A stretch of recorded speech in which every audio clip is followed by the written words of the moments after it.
Hey everybody. Sorry, I had a weird throat moment. Hi. Been a minute since I did one of these little demo grab bag days. Hope you're all doing well. I'm doing okay. Cold as shit, but otherwise I'm all right.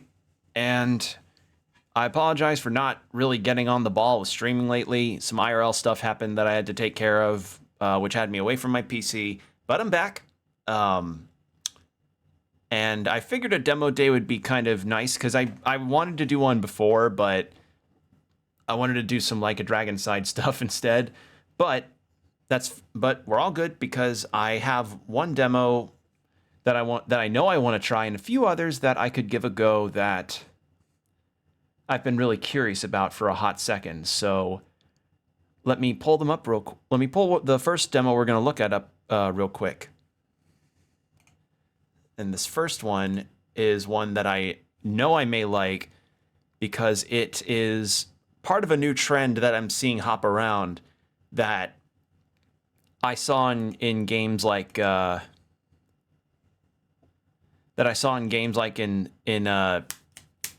Syndicate, which is a game that me and Jordan looked at, which is games that are inspired pretty strongly by Disco Elysium. This being one of them. This is Esoteric Ebb. I don't know anything about the story, but it seems to be similar in style to Disco Elysium as a CRPG, which is big for me because I fucking love Disco Elysium.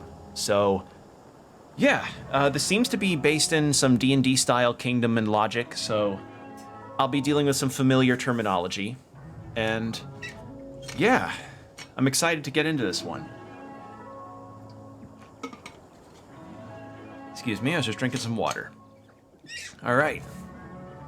So I'm going to check the options real quick to see if there's any... Oh, cool! They have a whole-ass font list! Hey, a dyslexia-friendly font. That's nice. Roboto. They even have... Oh, cool. They have, like... They show dialogue on the side to... Ah! That's neat. I like that font. Oh, that's really good. That's great. You love to see that. Wow, Open Dyslexia. Okay, so Open Dyslexia is at the very bottom. That's Work Sans.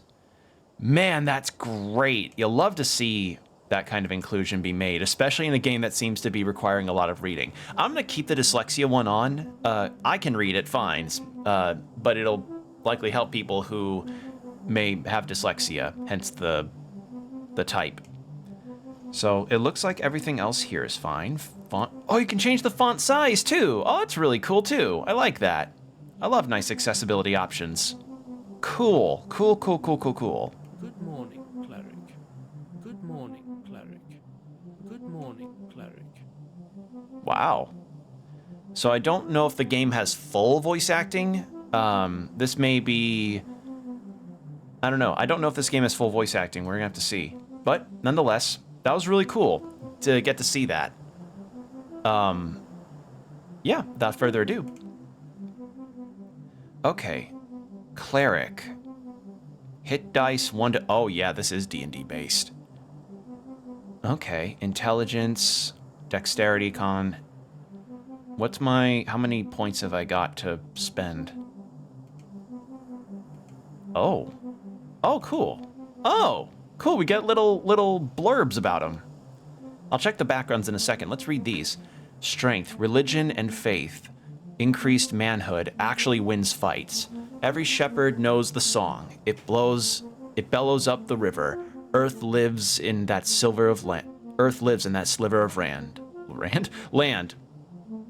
Wow, I'm dehydrated. Sliver of land. Torna's lament folk prayer. Strength measures your natural bodily prowess alongside testosterone-fueled mindset. A testosterone-fueled mindset. As a man, it is only proper for you to hone your figure and its capabilities. But why?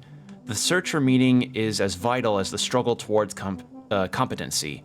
Luckily, you already know your meaning: to protect the innocent, to lead the weak, to sacrifice until nothing but your bones hit the pavement, to literally die.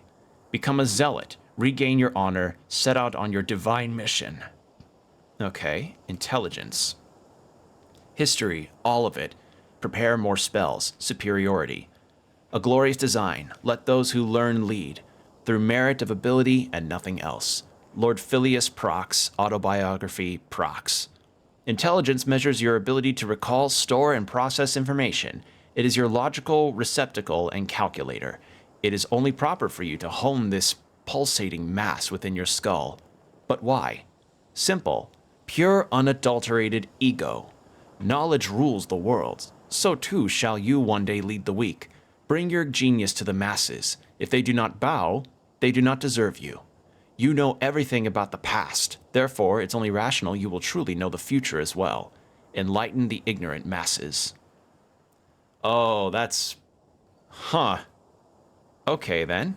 Dexterity. Avoid consequences. Sneak and steal. Grab the initiative. It is imperative to simply explain to these people they have the right to choose. Belief in oneself is just. Wealth is built from within. Meriadoc Moonwatch. Sight beyond reeds. Dexterity measures natural reactivity, balance, and poise, the haste of which you express a witty remark or notice a nervous glance, and of course your ability to gracefully avoid the consequences of your actions. It's all about risk versus reward. It is that feeling of self-preservation when everything falls apart around you, to grab as much as you can while the grabbing's good. It's the voice that keeps an eye out for your interest. Believe me, no one else will. Okay, so dexterity is as much about the lockpicking and thievery as much as it's about... So it's seen as the self-preservation stat. And wisdom, empathy, understanding the esoteric, picking up on details. The large crumble upon their heavy forms. The mystical falter at the crucial point. The small rise to the occasion. Halfwheat's poem. Wisdom measures your awareness, intuition, and ability to understand the world around you. To feel it. You may not know why, but meeting the gaze of another grants you an empathetic bond with her. Her wants and fears, her dreams and hopes. You can read people, for good or bad, and pick up details others would pass by. It is your belief in the heart of all folks. It is your belief in the heart of all folks to give and share what you have and be completely and utterly selfless. It is the only true road to redemption. Gods only know how hard you try. Okay, so yeah, that checks out. Intelligence usually is the stat for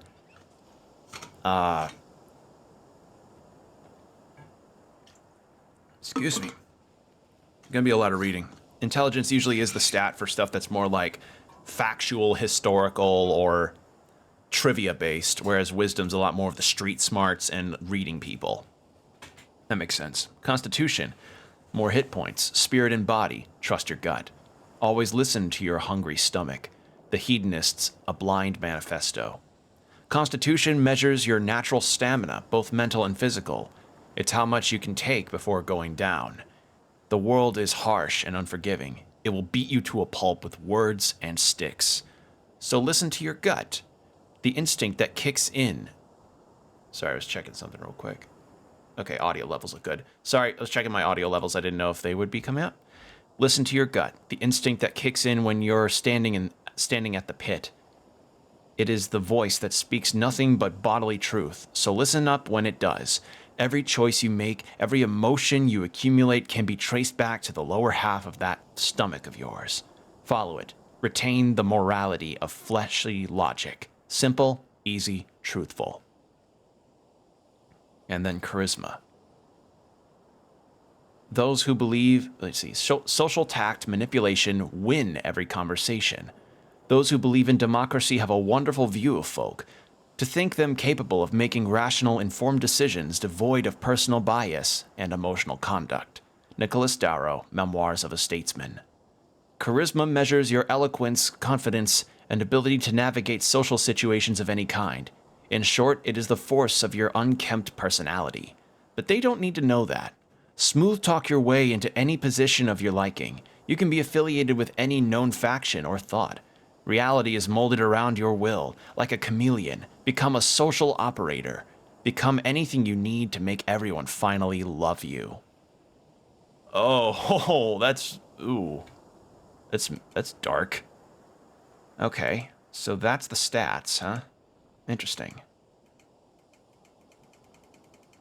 Okay, I can go up to 15. So these are all the bottom barrel rung situations. Hold on. Let's... Okay, start at punching bag.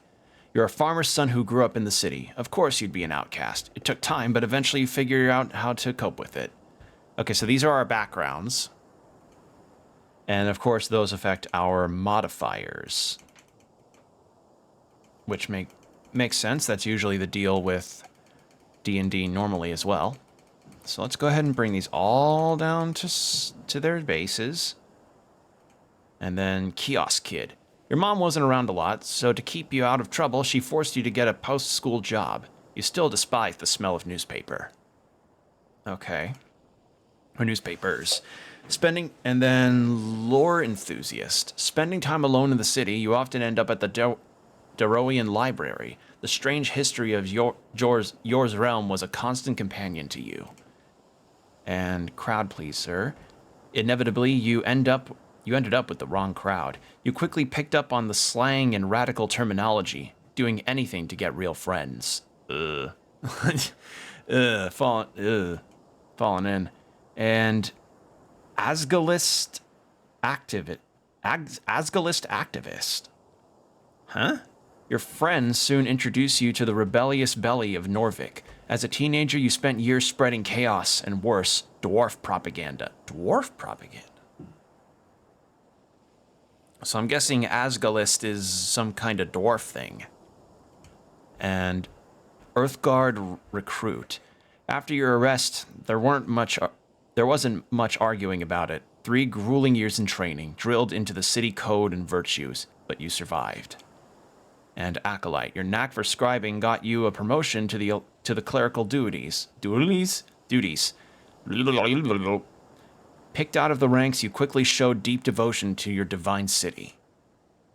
And Arcane Prodigy. For the first time in your life, you were a natural. You've always known a few cantrips, but real magic was something else. It was power. String Player. As a rising talent, you often found yourself amidst the politicking of superiors, despite your best efforts. It never ended well for you. Esoteric Expert. You spent most nights seeking esoteric insight, a lonely life. Your findings were unwarranted by those in charge, yet you did not stop. Never. Revolutionary Scribe. Disillusionment. A city with ideals not upheld. One day you chose a side, the emerging democracy. You wrote day and night for change and glory. Abject Apostate. No one likes you, when you were demoted for dereliction. Huh. When you were demoted for dereliction, no one spoke up against it. But it's fine. You'll be fine. After all, you're used to it. And then we're back to punching bag. Okay. So this is our default character. I like the art style. I think this is drawn really nicely. So I get 2 proficiencies.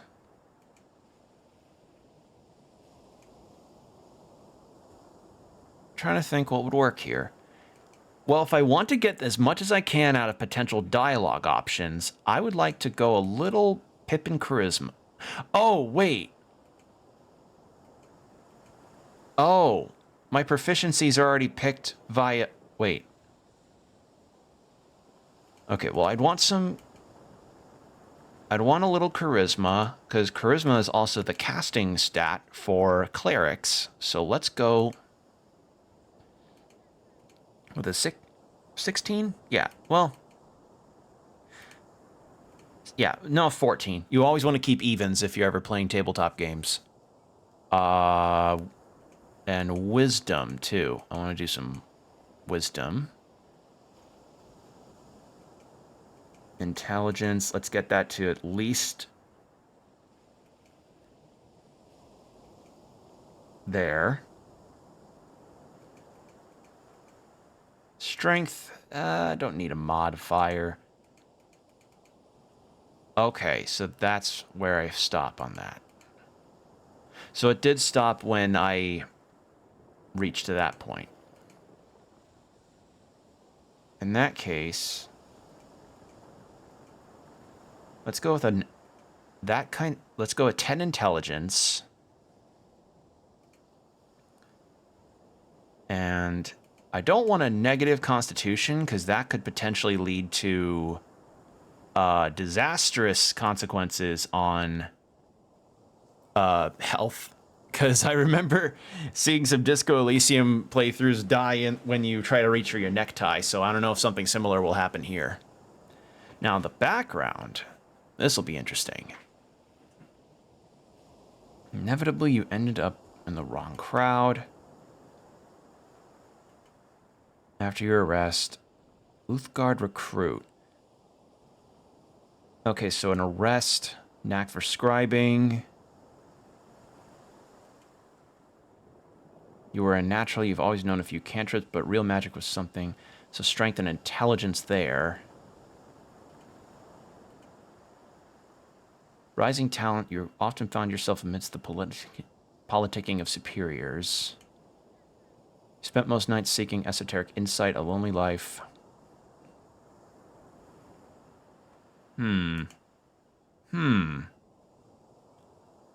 Revolutionary scribe. And then the no one likes you one. That gives me extra constitution and dexterity. But I feel like it'd be better if I went all in on one particular situation. Or one particular stat, rather. I think Kiosk Kid sounds like it could work. I lose a bit of intelligence, but that's fine. Get a decent get an okay constitution. No modifiers there. Yeah. And I mean, you're supposed to be a cleric, so you always want a high charisma if you're a cleric, because that's the casting stat for some reason. That's just the deal there. So I think this will work. Obviously, this probably means there's all sorts of kinds of builds you can do, especially if you go the fun randomized route. So yeah, let's do this. Welcome to the second draft demo for Esoteric Ebb. Oh, second draft. Ebb is in early development and needs your feedback to become as good as possible. Okay. With that in mind, please enjoy the sneak peek of my newest campaign, Chris. And no stat under 8? What a well-rounded cleric. I'm sure he'll be very popular. I tried. Speak with dead. 3rd level. Oh, cool. You get cool descriptions here. And I also like that even though the game loaded fast, it didn't take away from the description. Like, it didn't take me away from something I was reading. So yeah, casting time, 1 action, range 10 feet. Components, verbal, somatic, material, I think, is what M means. Duration 10 minutes. You grant the semblance of life and intelligence to a corpse of your choice within range, allowing it to answer the questions you pose. The corpse must still have a mouth and can't be undead.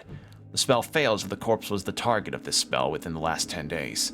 Until the spell ends, you can ask the corpse up to 5 questions. I thought it was 3. Huh.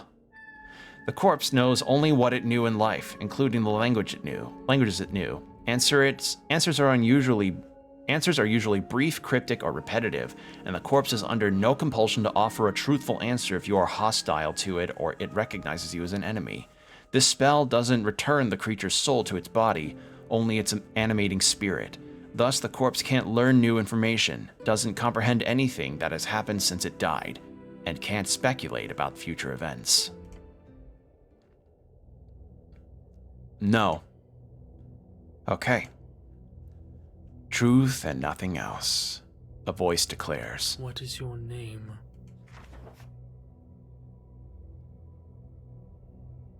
Oh.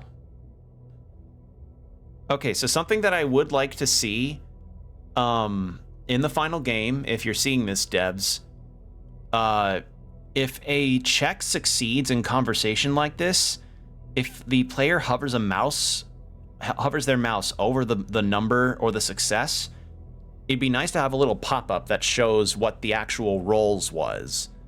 Because sometimes a player likes to see what the result is, if they were off by one or if they were off by a lot. Rogan. You answer. Another question is stated in the dark. What is your occupation? What's an occupation in this context?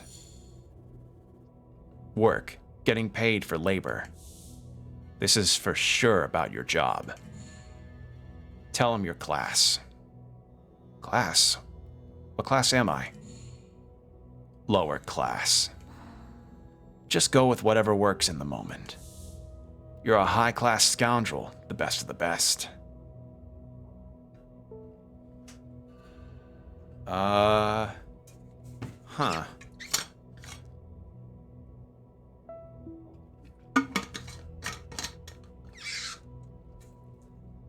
Okay, so it says DC 12, but I still would like to see the actual rolls. Sneaky little rogue. A dashing one, I might add. It takes a while before the next question is posed. What is your current goal? We need to find out who blew up the tea shop. The Goblin Chieftain. She needs you. Oh, cool. Oh, that's interesting. So if I click on a phrase I don't know about, and it makes a short roll to do... Oh, that's really nice. Ah, cool idea. Goblin, short and green, got claws and fangs, little monsters. They've got 3 tribes in Norvik, and are considered somewhat civilized. A tea shop exploded? Unfortunately, yes. Well, damn, that's not good. I like tea shops. They are lovely, yes. You may ruminate further on tea shops at a later date. There is a question to be answered. Your goal is... Why all these questions? This fellow wants something. No idea what, though. You should probably lie. Tell him you're collecting taxes or something. That'd be fun.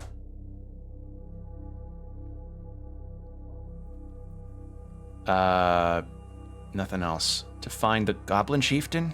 Is that right? You know it to be true. No reply. No feedback. What is your political affiliation? Jumping... Wow, going for the jugular immediately. Okay. The question strikes your entire consciousness, sending it spinning. If you care for your fellow, vote for the Asgaliths. Asgalist. Okay. Asgalists, not Agalists. Agalists. Asgalist. The workers who built this city want to rule it. Seems only just. Their vision is for a fair and even society, where those who live underneath rise up to show their worth. After all, why can't we share? Okay, so communism. We've moved beyond the bounds of dictators. We are free to make our own choices, thanks to the revolutionary Free Striders. Free Strider, the new way. People in the East have overthrown the old wizards and gods. For years, the revolution has slowly creeped into the city. Now it's time to finally join the free cities and get rich. Okay, some more free market. Wizard, a book-learned arcane spellcaster, typically plays your strings by memorizing and executing esoteric rituals and chants. Esoteric, the magic of Yor and his strings. The coast is infused with it. Elections are exhausting. I don't know any. Political. I choose not to choose. Free market? Communism? Yeah, nationalist. Yeah. Man.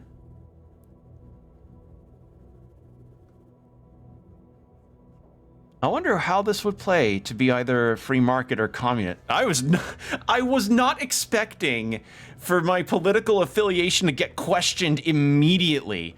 Like, current goal, and then bam, right there. That's funny. I mean, part of our character is that we know the Asgalists. Okay, so it's either... So wisdom says the Asgalists, and dexterity is all about the Free Striders. Okay. Overthrown the old wizards and gods. For years, the revolution has slowly creeped into the city. Now it's time to finally join the free cities and get rich. So yeah, free market, and then sharing. So yeah, that is very communist.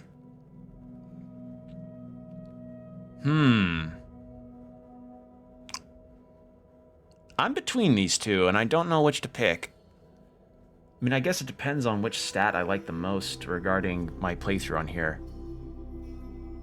I'm gonna go the Asgalists. Asgalists. Life is a struggle to alleviate oppression. The exile knows this well. The voice is fading. This is the end. The final question. How did you die? Oh, he died. Same way you lived. Unable to step out of the uniform. Not for 1 second. Now's your chance. I'm not dead. I fell into divinity. She took me whole. Death by duty. I wonder what happens if you stay silent the whole way.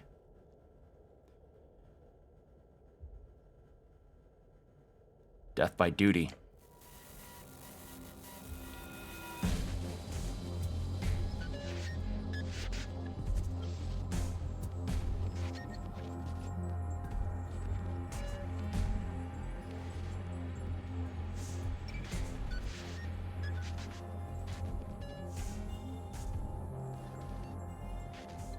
Okay.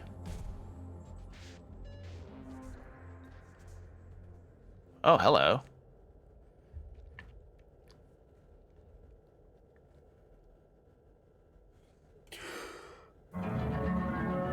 Nice title drop. That's a good one. A fresh start. Get up. Your body aches. It's stiff, as if you've slept for days. Don't sleep in the armor, dumbass. Look around.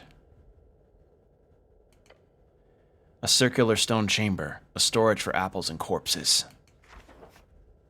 Those piles of apples, is this Tolstad?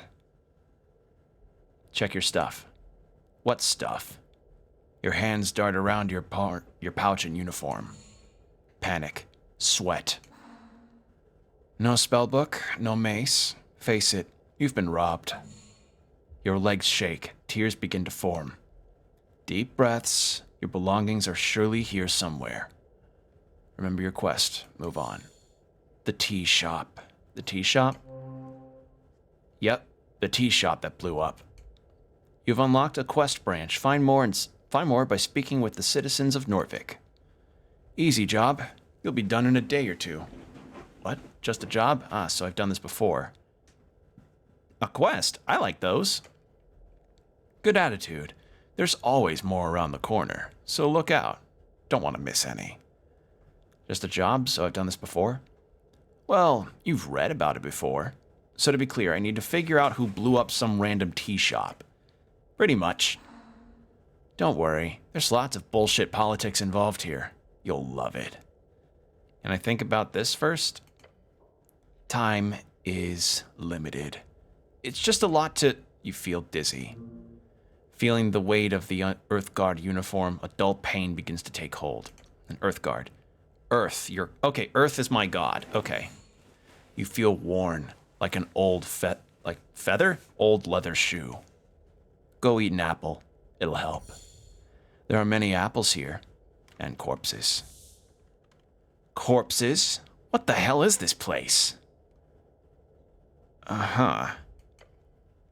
As you do, your fingers touch upon cold steel. It is covering your entire head. Colloquially known as a helmet. Can I take it off? No! I wouldn't do that. Like ripping off your own face. Not a good idea. Not yet. I can't wait until you do.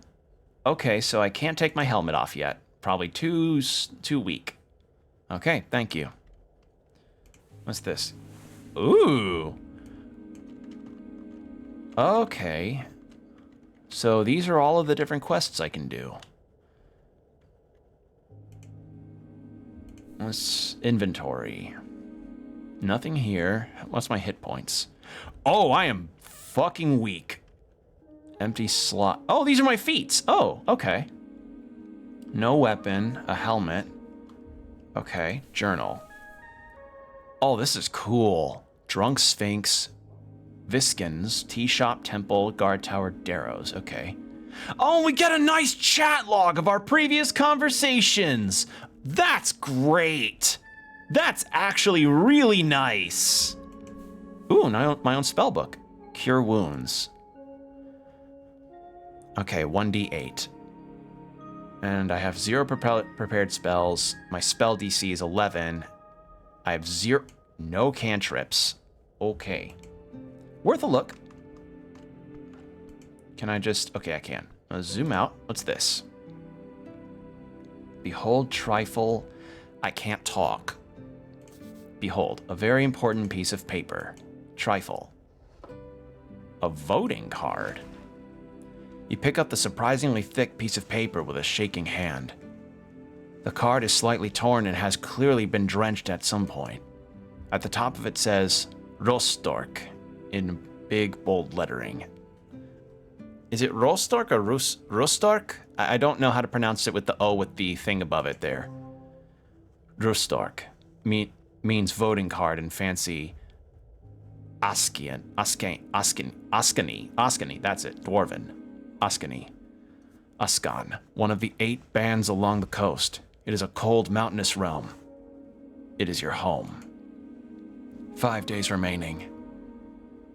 Wait. Oh, right, there's an election. Oh. It was nice to not think about it for once. You prepared all your life for this. It's time for change, baby.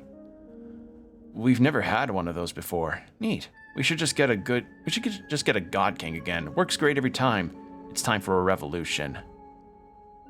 And when those before, neat. Very neat. Finally, your voice will be heard. How does this thing work? After you pick it up at a district office, you only need to check the box of one of the 5 parties. Then you deliver it on election day to a polling place. Look at the list of parties. Nationalist, Party of Norvik. Party of Norvik, the inheritors of Earth's will, a theocratic organization founded to uphold the old ways, headed by magistrates and 20-something noble families. And the highest government position beyond the Lord Patriarch, chosen to rule a district in Norvik for 10 to 12 years depending on their bloodline. Wow! 10 to 12 years. Free Strider, Revolutionary Party. Asgalist, Workers' Party. Agrarian, Rural Party. Arcanist, Party of Magic. Party of Magic. Sounds like a hoot. The box next to each party is filled with a smudged check mark. Smart move. No one can get mad if you vote for every part. Idiotic. You need to pick a side and stick with it. Your honor is on the line. You should jump side to the winner. That's the Free Strider ideal, baby. Take the voting card. Okay, I already really like the writing style of this. I already feel a distinctive character between each of the stats. That's very good. It's a corpse under a blanket. Trifle.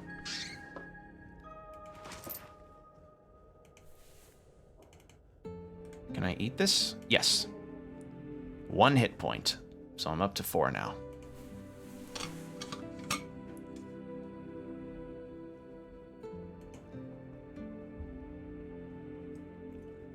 Oh, it's the first ever election in... Oh, that's why it's a big deal.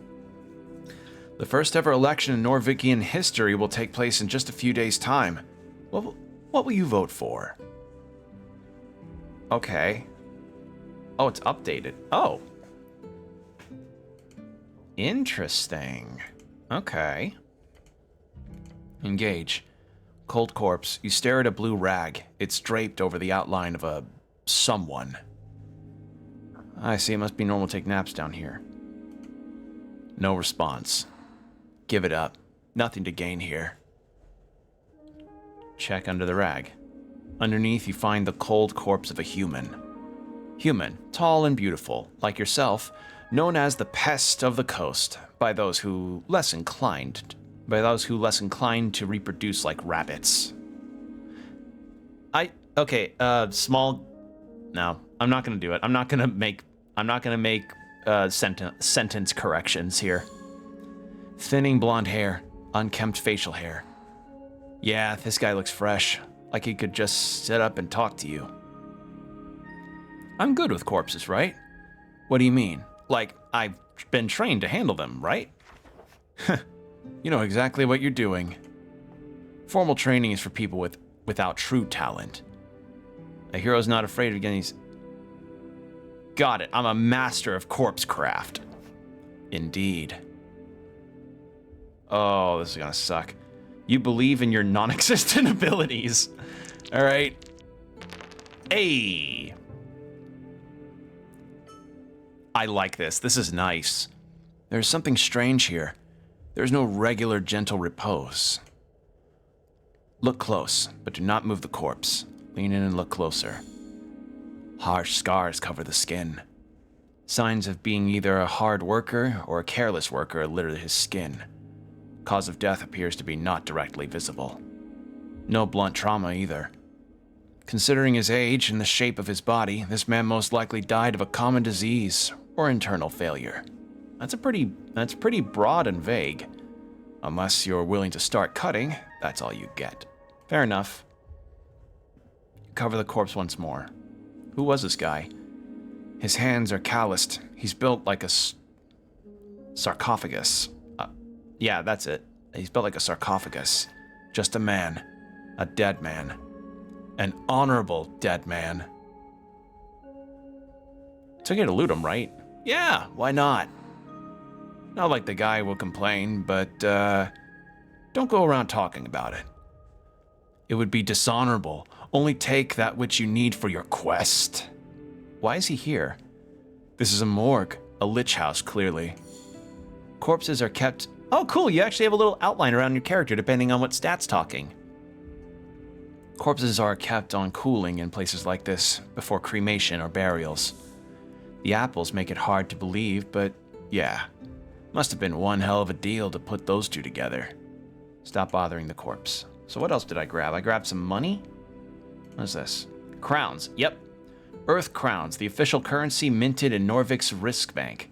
These silver coins are most valuable along the River Torna, as the Norvikian river's reach offers its support in trade and general commerce.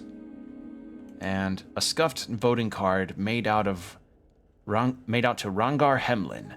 It's from a dwarven office for some reason, and someone has checked in all 5 parties on the list. You need to bring this to a polling place on election day if your voice is to be heard. Okay. Well, I like this so far. This is really good. I think this is quite neat, and I imagine I'll learn more spells as I keep going. Wonder if Yep, hit tab and you can see... There's a stain here. What's that? This isn't yours, is it? A cloak lies sprawled on the iron slab. You woke up on it not too long ago. It is blue and tattered, basically an old rag. I want it. As you reach forward for the cloth, you realize it is quite damp. It must have been soaked entirely in water not too long ago. You slept on this disgusting wet rag? Yes. At least don't pick it up. Take it. It'll dry off soon. You take the tattered textile. It's yours now. The damp cloth feels like home. That's weird. Don't say shit like that. Don't say shit like that out loud. Good. Now put it on. You can now equip certain items in your inventory. Cool. So let's do that. Does that go here? Yes. Kind of wish I could spin the character. Okay, I'm checking that.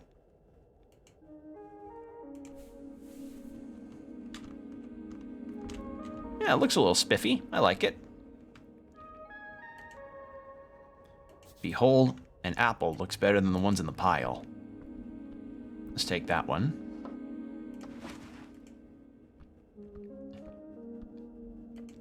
And let's take, behold, a scroll bound by a cleric's cord. Ooh, inflict wounds. Inscribed spell, memorize. There we go, inflict wounds, which is 3d10 necrotic. God damn, no wonder people think clerics are busted. There's another one. Divine scripture where it does not belong. Shield of faith. I'll take that. And I will memorize it. A great mountain of apples. You stare at a pile of apples. Don't even think about it. So, apples are good for you. Whose apples are these? Not yours. Maybe they're grown somewhere around here. From the ground, or from trees. Should these be stored alongside corpses? No, it's a health hazard. Of course not. It's nasty. Could I eat my way through this pile of apples? You can certainly try. You are not capable of carrying such a tremendous burden. It would lead to death. Maybe don't waste your time here. At the very least, don't eat the less fresh ones. Roll d20 with your modifier for a unique outcome. Ooh! Remove the bad apples first. Your hands swipe over the surface of apples, carefully plucking away any with signs of spoilage. A lot of bad apples removed. Hey!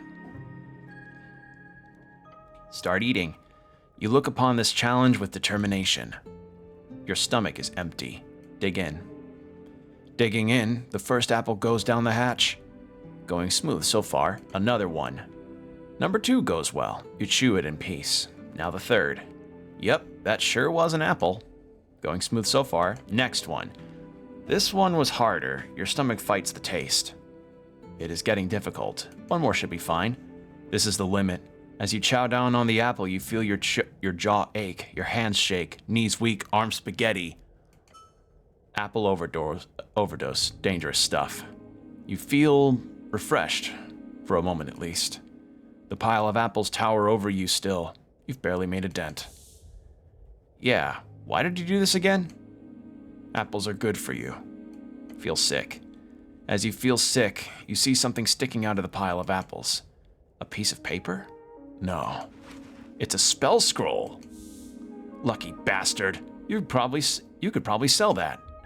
Ah, the scroll is just for a simple cantrip. Oh well. You can memorize cantrips in your inventory. Cool. Yeah, that does feel very Disco Elysium-like, huh? Alright, and that's our first cantrip, which... Yeah, 120 feet of torch-sized lights within range, making it appear as a torch, lantern, or glowing orb that hovers in the air for the duration, which is 1 action, concentration up to 1 minute. Cool. Whichever form you choose, the light sheds dim light in a 10-foot radius. Oh, okay, no, the range for me to control them is 120 feet, but their actual light radius is 10. All right, let's talk to you. A guy. He looks indecisive. Let's engage with him. You approach a shambling man by the apple pile.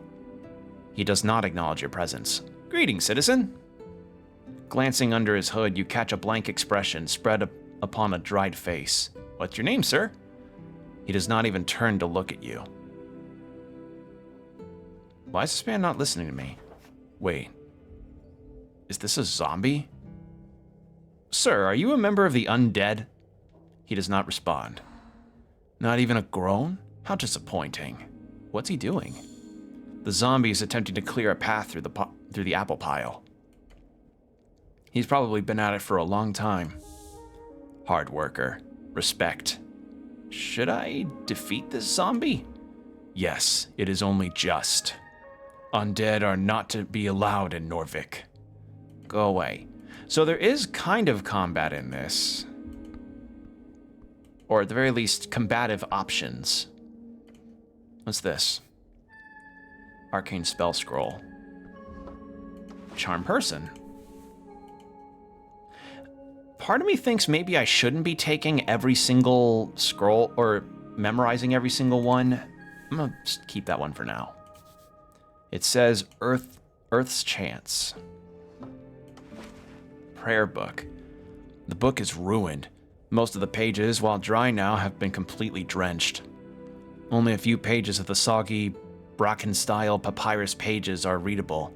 They appear to contain some type of undecipherable symbols. Askani writing, of the most basic kind. Wait. Oh no. Someone has attempted to dry this to the best of their ability. No, no, no! By Earth.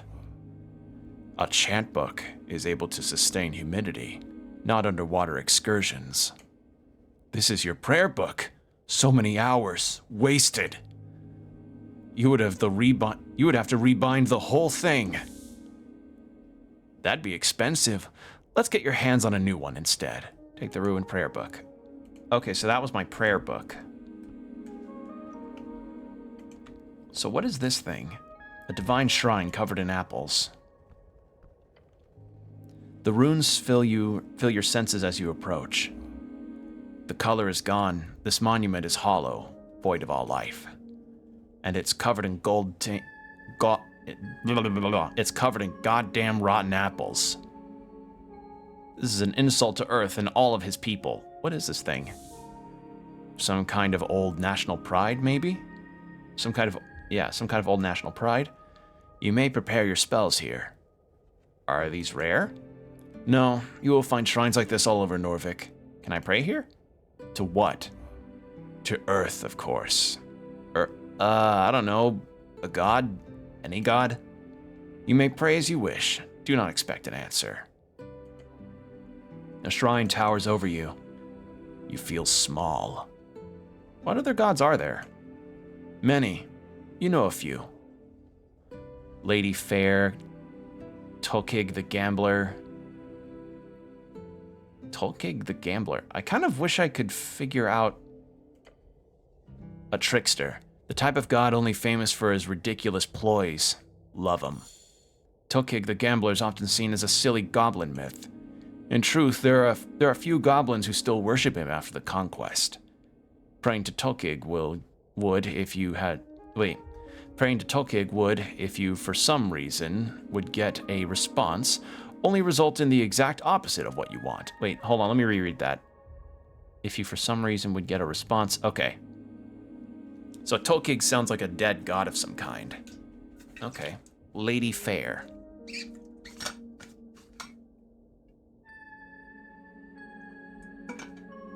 The only halfling deity, and she only had that divine spark for a few days before being slain. Divine, one of the three pillars of magic. It is represented that which is held sacred, the faith of people, their souls, and granted by gods who walked among us. It said she led 5,000 halflings through the snowy hills filled with foul foes. Never once were they spotted.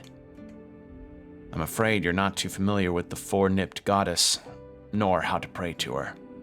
I'm done. So you are. Prepare spells. Let's prepare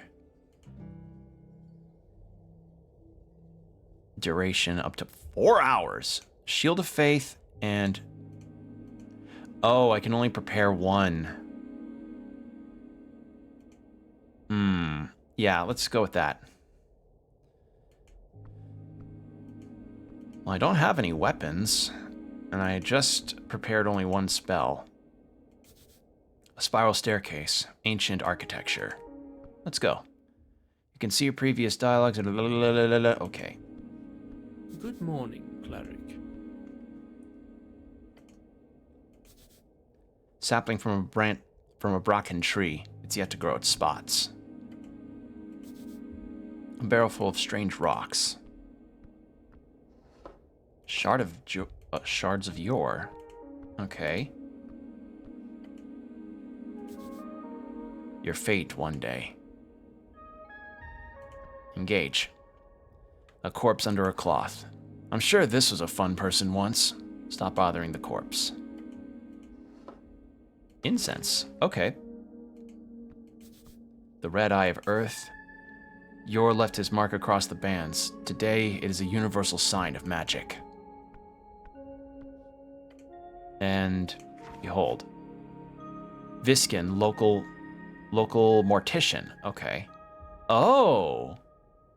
Oh, I could get a read on their stats by by doing DC checks. Ooh, that's a cool idea. Behold. Oh, by rolling an intelligence check. That's cool. That's a really cool idea. Human, reads folk. The pale man handles the corpses in a basement, a typical self-employed city contractor. And engage. The pale man sits hunched over a stack of forms, busy at work, his pencil slowly filling out line after line. On the top paper, you see an icon of a fish. Up and about, are we? Wonderful. I'm Viskin.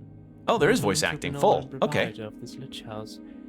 It appears you don't really belong here, but if there's anything I can do, cleric, just let me know. Cleric, a servant of a god, deeply devoted and spiritually connected. Typically a divine spellcaster given power through their deity. He smiles at you. Look around the room. Dimply lit and damp, a musky stench lingering in the air. You see books and flasks and stone altars around the circular chamber. There are several corpses present. Did you save my life? He puts down his pen. Your life is your own. You owe me nothing. However, I'm afraid to say you've been through quite the turmoil, cleric. Tell me everything. Of course, it must be confusing. To tell you the truth... Hey, Combo. Things are going well. Hope you're doing well. I'm just trying to keep warm, and I'm playing a demo of a game called Esoteric Ebb, which is a Disco Elysium-style game, which I'm always down to see more of, and I seem to be a cleric that had recently been revived from the dead. So we've just gotten up and we're sort of walking around and seeing what we're doing. So, yeah, cool stuff so far. I really like this. How have you been? To tell the truth, some fishermen brought you here last night. They'd caught you in their net, took you for a corpse. Not that I blame them, you weren't exactly in prime condition. Fair. You quite literally live in this filthy uniform. No wonder they thought you were dead. How did I end up in the river? Not a river. The river. I'm afraid I don't have much to tell. Perhaps you fell off one of the bridges to Tolstad. And Tolstad. Yes, this is a second draft demo according to the message I saw, and this looks really cool. I really like this so far. Job search. Besides that, nothing else. Then I got word about the fake postings concept not too long ago. I'll figure something out. Yeah, fake postings can be a real problem. Like, it's some dog shit how some jobs, like, how some job sites will have entries for people to look at, but the entries don't exactly seem very genuine. And by genuine, I mean from an actual company or employment place.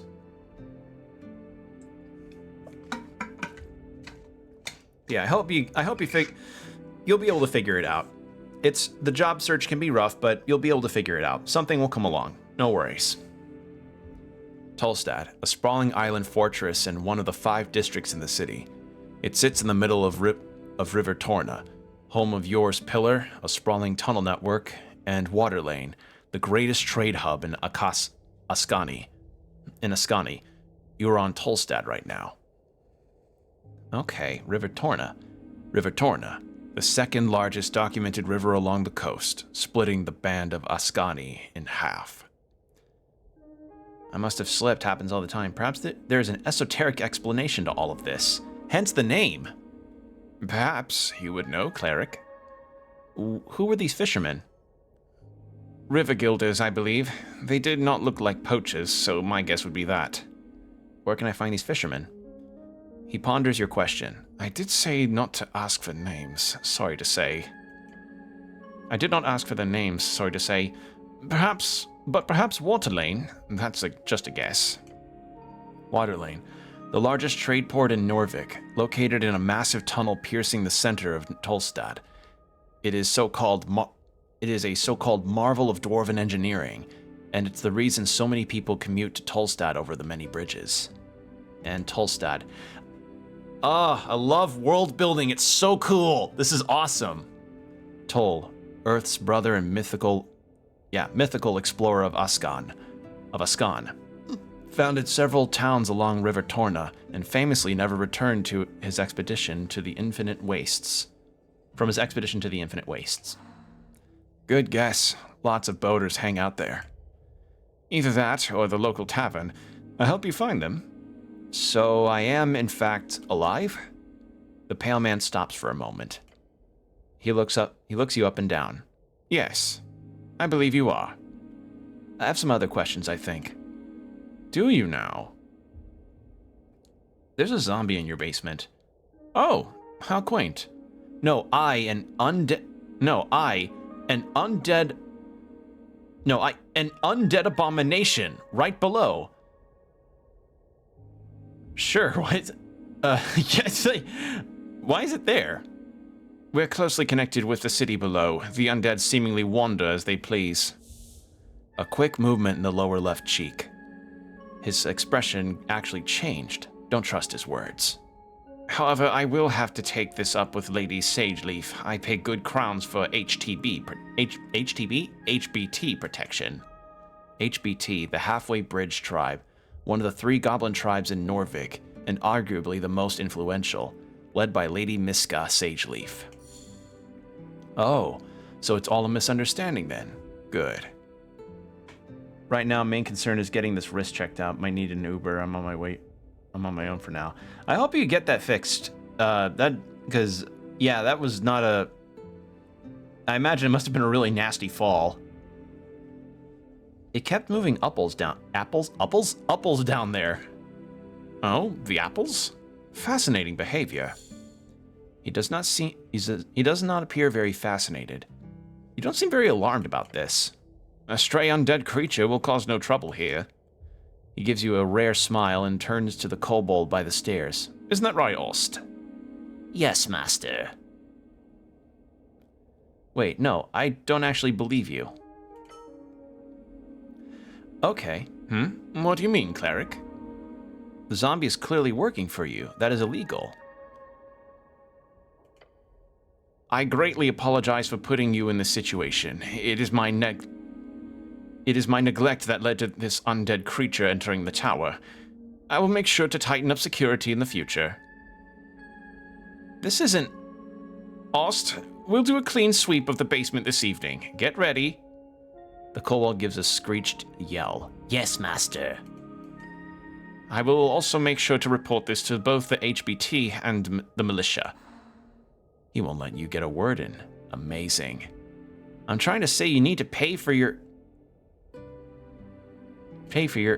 Of course, I'll be sure to ask for a thorough inspection from the palace arcanists, not anarchists. A kobold, yeah, a kobold.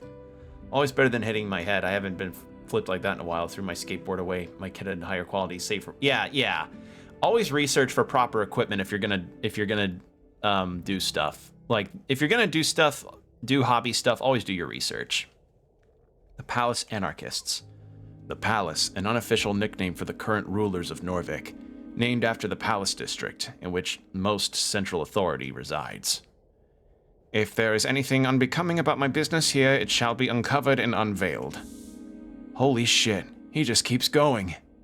Thank you very much for your service, cleric. It is because of great men like you that the city still stands. I'm sure a good word for your patriarch will assure a promotion of some kind as well, especially with this great work you're doing on the tea shop. Resist his incredible wordplay. Natural fucking 20. Focus on the main point, illegal zombie. Go. Stop. I know what you're doing. The pale man opens his mouth to respond. The zombie did work on your property. He closes his mouth and looks at you. It was picking up apples or something. That's a violation of the bone purge. Yes, I'm aware. The pale man takes a deep breath. He reaches below into his desk and brings forth a pouch. An isolated incident, it will not be repeated. He hands it to you. This feels like a bribe. This is a bribe, isn't it? Of course not, cleric. As a city cleric, you obviously have the ability to accept Dagsbolder on behalf of Norvik. Dagsbolder. Dwarven for day fine. Some might call it legal extortion, but it really depends on the district. Violation of the Bone Purge Code, Article 4. In singular violation cases, a Dagsbolder of minor class is issued. In relation to my status as a Tolstad business owner, that'd be precisely 25 crowns. How does he know that? Well done. Justice has prevailed. Now that this issue is behind us, anything else you need? Tell me what you know about the tea shop. What's there to say? I know about as much as your average Norvikian. He does a humble shrug. How much does your average Norvikian know? Very little, I'm afraid. His eyes, they do not waver. He's looking at you, waiting for another question, despite you obviously wanting more information. The pale man is toying with you. And now you can tell me what you know about it. Of course. I heard the explosion. I went out to investigate only to find the tea shop caught up in a raging inferno. The Tolstad militia were already heading into action, so I went back inside, as to not be in the way. I'm really liking this. I'm feeling good feelings. Tolstad militia, basically a bunch of goblins keeping monsters from entering the undercoast paths. They also do firefighting and are mostly funded by the HBT. He's describing it with a wonderful rhythm. Either he is a great storyteller or the speech has been rehearsed. And that's that. What were you doing when the explosion occurred? Working. He motions towards the stack of papers. You do a lot of work like that? I do. It's how I make my living. Did you hear anything peculiar? A very loud bang, some shouting afterwards. How loud? It shook the Lich House, and mind you, this is not some ordinary basement. This is a remnant tower going hundreds of feet deep into the earth. I'd be surprised if anyone on Tolstad missed it. What sort of shouting? From the militia. They were rushing to the scene. The fire prevention declaration has truly done wonders for this city. Nothing else? Has the entire district almost turned into an inferno? Yes, there was quite a lot of commotion. Nothing that stands out, however. Like, actually nothing else? Not that I recall. Are you sure? The pale man stares at you for a while. How thick are you? He does not want to tell you anything else. Pretty sure. That's enough about the sound. Yes, not much to say about it, I'm afraid. I'm done asking about the incident. I have some personal questions. Ah! Stop. You've already just wasted enough time. Just leave. The pale man shifts in his seat. He makes it clear he does not want to answer these personal questions. Very well. The hell should I ask about? There's disconnect in your stomach. Or discontent, not disconnect. Your stomach disconnects from your body. You forced it to digest 5 apples in a row. Oh, gods, get out of here. The pale man clears his throat. Tell me more about this Lich House. This is my establishment. We handle dead bodies for the city these days. Not terribly lucrative, but it is good work. What? Do you store the bodies down here? I do. The ancient ventilation system keeps this particular... Oh, no, sorry, thought the quote ended there. This ancient ventilation system keeps the particular area cool to an unnatural degree, even during intense summer months. The city has been a very grateful patron over the years. How's business? Slow, which suits me just fine. During the curse crisis a few years back, this place was stuffed to the brim with dead folk. I like it more when it's relatively empty, like today. Was this always a morgue-related business? Actually, no. I used to dabble in dentistry and surgery a while back. I scaled down that production to focus on my private life more. Ask about his private life. Pale Man smiles at you as you prepare another set of prying questions. I doubt he'd. Yeah, this guy does not ever strike me as somebody that'd be as creepy as Dr. Barber from Misadventures of Flapjack. Surname? None, I'm afraid. No hereditary connections here. He puts down his pencil and points 2 thumbs towards himself. Self-made man. No family at all? None, I'm afraid. I'm a war orphan. Wait, how old is this guy? How old are you? I'll be 38 this year. He does speak like an old soul, but his smile is youthful. No wife or kids? The gods have not shown me that path, no. Me neither, brother. Going for a fist bump. Never too late. Thank you. Anyway, yes. Any hobbies? I like taking long walks. I also enjoy theater. Sounds like something you'd say as a joke when you don't want to talk about your perverted pastimes. But I mostly focus on running this lich house. And the rest of the time? Light reading, perhaps? I should try getting more hobbies, honestly. Thank you for reminding me, cleric. Where do you sleep? I'm sorry? Where do you sleep at night? I have a cozy apartment in the Holes. It's a short commute. And the Holes, a common slang for the central spire of apartments in Tolstad. The lower ones are less fancy. Got it, just wondering. No problem, cleric. Happy to help. And less invasive questions. I'm liking learning about this whole thing. It's really nice. Jesus, DC 28 wisdom check. I require assistance with some things. Of course, cleric. Anything for the city? You call me cleric. I did, yes. What gave it away? He stops for a second and glares at you. A heavily armored man in Uthgard colors, with a prayer book on his hip. They might have found you in the river, but you are clearly of city stock. I am indeed the cleric. Could be happenstance. Could it? Could it? Could. He puts down his pen and stares at you. How's that head of yours, cleric? Bit rattled. I think I've been reborn. Oh, sounds like a religious experience. It was me. It was. I am the cleric. Good for you. An example of that sarcasm thing I mentioned before. Though I'd love to ask, what type of cleric are you? Type? Yes, if you are a clergyman, you might run a congregation for a local religion or deity. Holy man on a holy mission. There are clerics of the bureaucratic variety, city officials speaking for the religious state. Rules are meant to be broken. You're not some stiff councilman. You, however, must be an arcane cleric. And arcane, one of the 3 pillars of magic. It is represented by the forces that make up all esoteric events. Those who play your strings tap into these powers, programming the laws of the existence around their whims.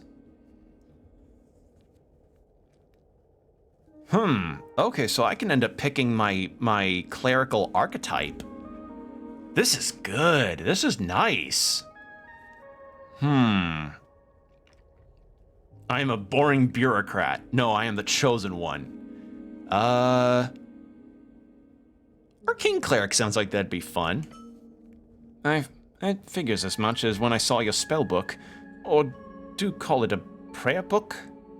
Or do you call it a prayer book? Either way, you clearly play your strings as much as you channel this divinity. I don't know where to go. Your shaky voice makes you sound positively Fort Vivlad. Fort Vivlad? I don't mean to tell you what to do, cleric, but there is a certain rumor that our local goblin chieftain is waiting for you. What rumor? Just common murmuring. Lady Miska Sageleaf is her name. She is known as the Goblin. She's down in the Goblin Garden. Goblin Garden, a dwarven-built citadel sitting at the southernmost tip of Tolstad. It is now a goblin sanctuary and greenhouse. Of course you've heard of her. Lady Sageleaf is quite famous. Yeah, you don't want to fuck with that one. They call her the Dragon of Tolstad. She sounds... The goblins live in a garden? Well, not quite. You'll see when you get there. And when you do, make sure you pay your respects. Lady Sageleaf is a powerful ally. I would even go so far as to call her de facto lawkeeper here on the island fortress. Wait, is this part of the job? Talking with some pretty goblin queen? Or petty, not petty. Well, I don't know, she may be pretty. You may find her at the southern tip of Tolstad, the pale man says and keeps scribbling on his papers in front of you. He does not value your time. So, what do you know about spellcasting? Quite a bit. My prayer book is all fucked up. Yes, I noticed. You should speak with Crowland down at the with Crowland down at the Water Lane View. It'll cost you, but he could fix it right up. As a cleric, you obviously only need your faith to cast spells, but I'm sure a spellbook wouldn't hurt in the long run. Can you teach me magic? A slight smirk creeps onto his face. I sadly don't have the time for a proper lecture at the moment. After the election, I could make time if you're interested. Until then, you are free to browse my collection, he says, glancing at the many books along the western wall. Can you explain the very basics of spellcasting? Oh, I mean, of course. He wonders if your head is still filled with water. As a wizard, you memorize your spells before casting them. As an arcane cleric, you must memorize your spells during prayer at a shrine. There's one downstairs by the apples. Where can I find more shrines? There's the Temple of Earth, of course. It's just up the stairs past the pillar. There's also one on the Water Lane View, I believe, past the trade post. You'll find more hidden around every corner. I can promise you that. How do I get more spells? 2 ways. You could spend time learning them, drafting pages out of the palace archives. However, I don't believe you have time for that. So you only have one other option. What's that? Spell scrolls. Oh yeah, there are a bunch downstairs. Yes, those are mine. Oh. You are very much allowed to use them. I'm glad to assist the city in any way. He put them out for you on purpose? Why? Now, Tolstad is filled with all kinds of strange caches. You'll probably encounter more just by looking around. If you get your hands on a scroll, then just memorize it. Cantrips or spells, doesn't matter. I'm sure you're talented enough to memorize them on the spot. Sure, thanks. He nods to you and goes back to his writing. That's all I have about spellcasting. Very well. If you want to practice, feel free to cast any non-lethal on my servant Ost. Wow, that's evil. Treating a servant like that is despicable. I don't want to do that. In fact, it sounds quite awful. Fair enough. Just remember that spells are terribly useful when applied properly. Alright, that's all the help I need for that. Alright, let's try for this wisdom check. DC 28. But I've got a... What's my wisdom again? I can't check that. I can't check my inventory. Okay,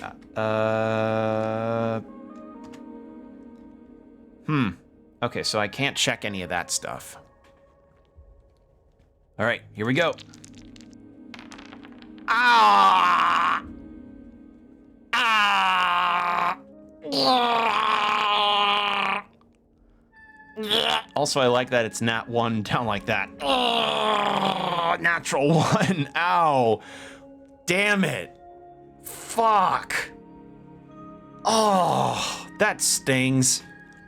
You glare at the pale man who keeps working on his documents for approximately 2 minutes. Eventually, you feel stuck in your thoughts. I don't mean to imply I know more than an honorable Ulfgard member, my good cleric. Ulfgard, the heroes of Norvik, keepers of the city law, defenders of humanity, your brothers. You He's correct. Maybe you can get back to this later. Okay, so green checks are one that I can re-roll later. Good to know. I'm going now. Before you do, the pale man gestures towards his desk. Make sure to collect your belongings. I asked Ost to prepare to spread out the surviving pages of your spellbook downstairs as well. Okay, I'm off to quest a bit. The pale man turns his face towards you and smiles. Unnatural. If only every government employee were as devoted as you, cleric. Good luck on your quest. Leave. Now. Don't answer the pale man. Almost an entire sword. So, this is not true to accuracy with the... This is not accurate with what you actually are like as a cleric. Clerics aren't proficient in martial weapons, and a sword is a martial weapon. Yeah. Ooh, I see something over there. What is that? An arcane spell scroll. Cantrip? What's this? Were they inspired by Adventure Time? I don't know, but this is all D&D stuff. Ooh, Mage Hand! That's a useful one! It looks familiar. I wouldn't really say Adventure Time. In terms... I don't know. When I look at this this graphical style, I don't think Adventure Time. I think of... I don't know. I can't figure out what it is, but it's not that. The stone slabs are designed to slide along the iron beams. Interesting. What's this? A map of Tolstad district. Ooh! Oh, I can't take it. What's this? A ledger full of names. Ominous. No, too much reading. So many books, labels, and languages you've never seen before. Script symbols so alien it boggles how it could be anything but gibberish. It would indeed. You could learn much from studying the words of others. The books taunt you, bookishly. But yeah, the style of the graphics reminds me a bit of, you know, like, there was an adventure game from a while ago that comes to mind. I'd say that's an accessory. It had this very similar sort of 3D art style. It was like an adventure game that took place in the desert. Does it, like, God, what was it called again? Sable, I think, right? The one where you had like a flying machine that you could check out. So yeah, this is where we woke up. And that's an undead, and he's stacking apples. And it looks like there's more stuff over that way, but... Imported goods. The receiver is marked as HBT. I'm not going to kill the undead, because... I don't know if it... Yeah, I don't know if that's a good idea right now. Yeah, Sable. Yeah. I'm reminded of Sable by the graphic style. Okay. Also... Oh, it's not always a wisdom check. Or an intelligence check to see this. So, if I behold an NPC and make a DC, I can unlock facts about the person that I'm looking at, which is really cool. So, because I managed to succeed on a DC 5, I get 2 facts. Kobold. This one is quite hostile. Stay on your feet. So yeah, cool stuff. I like the ideas here. Wiggling his little clawed feet, the kobold follows your every move with cold, unflinching yellow eyes. I love the design of a kobold. Even the small blade can fell a giant. Watch out for this one. Masters say you behave. You're adorable. The kobold glares at you. A battle of will. Do not give in. Glare back. Your eyes meet each other, still ever vigilant. Yeah, I think this OG look compared to what the internet's done to them. Yeah. I like this look. Like I'm fine with any kind of kobold art style interpretation, but Yeah, this is a cool look. Keep glaring. The kobold does not move. Glare some more. Yep, you're staring at each other. Glare. Eyes meet eyes. Glare. Glare. You are looking at a kobold's yellow eyes. Stare in an angry or fierce way. Looking hard. Leaning close to the kobold's stern face. You should probably stop this. The kobold meets your gaze and keeps meeting it. Avert your pathetic human gaze. The kobold looks at you with a cold expression, determined, confident. I have some questions for you. Short question. Go. Who are you? I am Ost. I am security chief in Lich House. A strong little one, nearly immovable. How'd you get this gig? Not gig. What is it then? I am devoted servant for master. Keep going. Sentient, so no pets, but shake his hand. Right. Got it. He gives you an expression that could be described as a frown. That is, if it looked in a way different from his regular Stonian expression. You wouldn't actually shoot me, would you? No promises. It's hard to take you seriously when you're so cute. That's what a crossbow is for. I think he's threatening you, but it's hard to pick up over how adorable he is. Where were you when the tea shop incident occurred? Incident? Tea shop blew up. Boom. Big boom? Big boom. When it happened, I was on Water Lane, on mission. What were you doing on Water Lane? Milk. Doing milk? Deliver. You deliver milk? Yes, side hustle. This kobold just keeps getting better and better. I like this guy. I want to know a lot less. Ask questions about the milk. The kobold stares at you. Where does the milk come from? Cows. Where do you get the cow's milk? Market. Who buys the milk? Humans. Waterlane humans. They pay many for fresh milk before dawn. Side hustles are always smart. You should do a milk run later. It pays. Do kobolds produce milk? Am I about to ask this fucking question? Am I seriously gonna? Yeah, I got to. No. Do you like milk? No. Milk is a form of pure vitality, nature's most precious liquid. You're missing out. A kobold doesn't seem to crave the white liquid, despite your comment. Yeah, no milk for goblin. Or no milk for kobold. I love this kobold design, though. Can I have some milk? No. Valiant effort. I don't have anything else to ask about milk. Okay. Milk curious? Wait, did that say milk curious? Thank the gods. Thank you for your time, kobold. Hold on. Journal?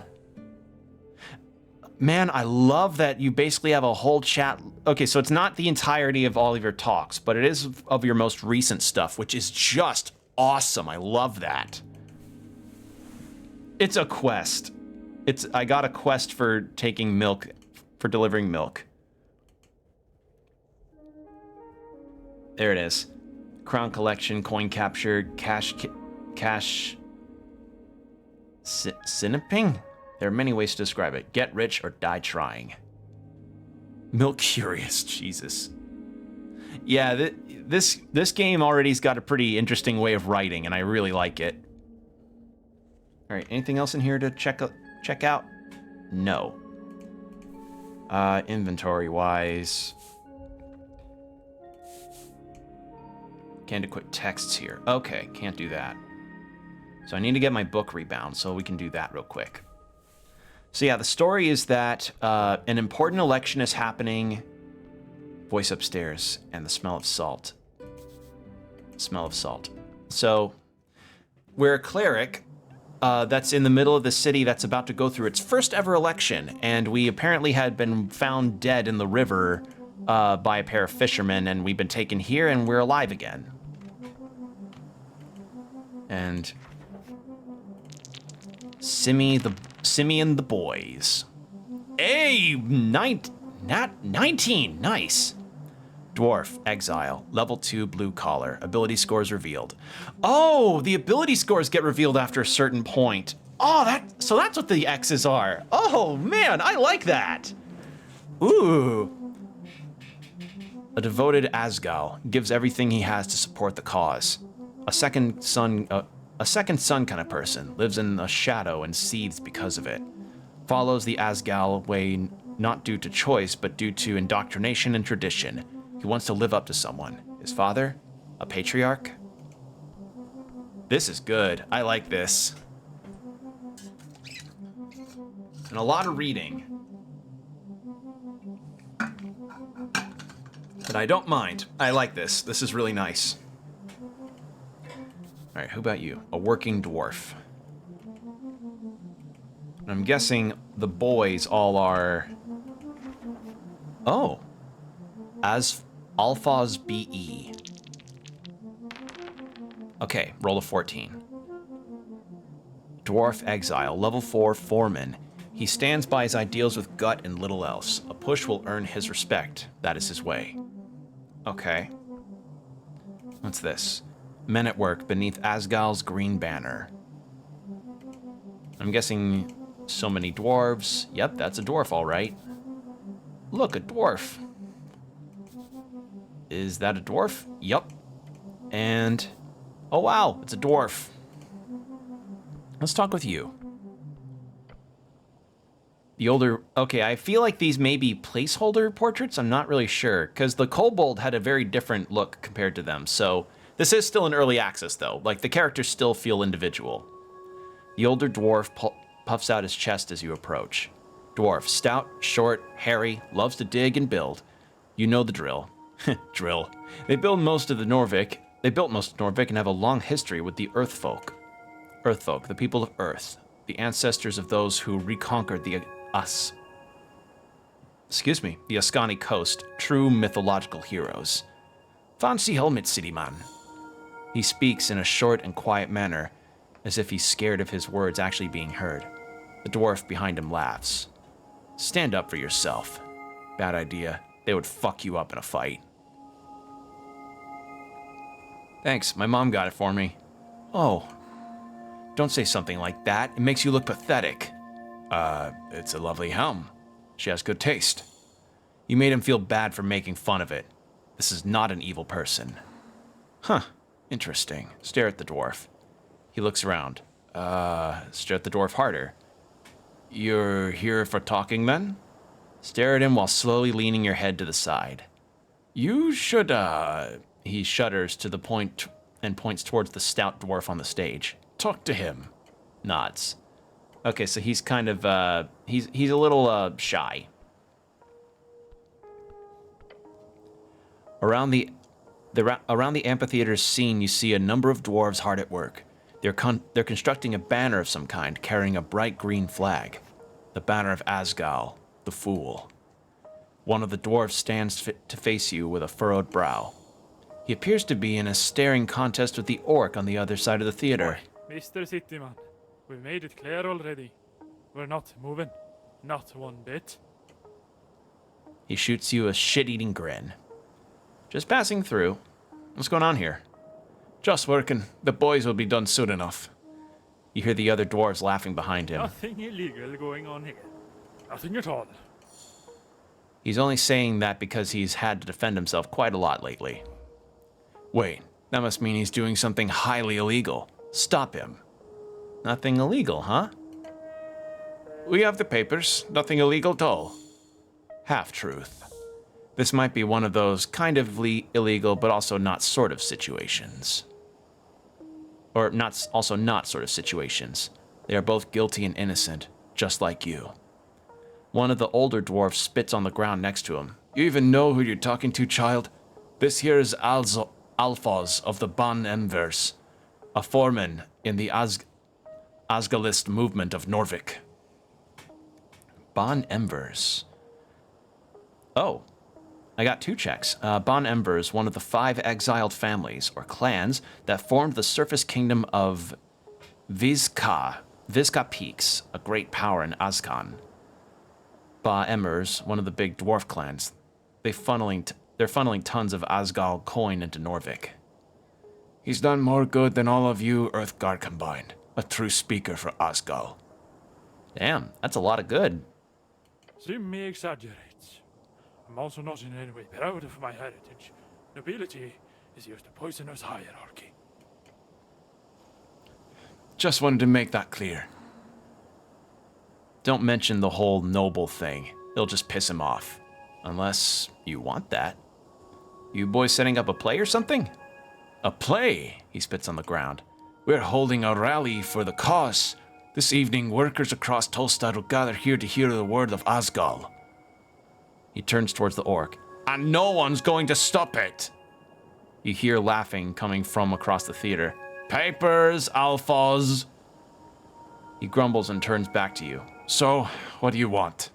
You seem a bit stressed. No, you don't say. His words drip with the acid from the green deer. What? His words drip with the acid from a green deer. Huh? I don't know that saying. So, morning comes. I get the lads together, and we arrive that when we arrive, that accursed woman is standing here. She shudders. He shudders. She starts complaining. He reaches for something in his pocket and takes out a rolled-up scroll. We show her the papers. And the papers are no good, she says. Ah. Real convenient, I say. No, there is nothing wrong with these papers. We are in our rights to speak out against the tyrants and burghers. They are. Bureaucracy. So she's wrong about the documents? Of course she is. She's a liar, that one. A filthy liar. Alphaz nods and grunts. Terrible liar. Can't even get the words out. He knows she's right about the documents, but doesn't want to admit it.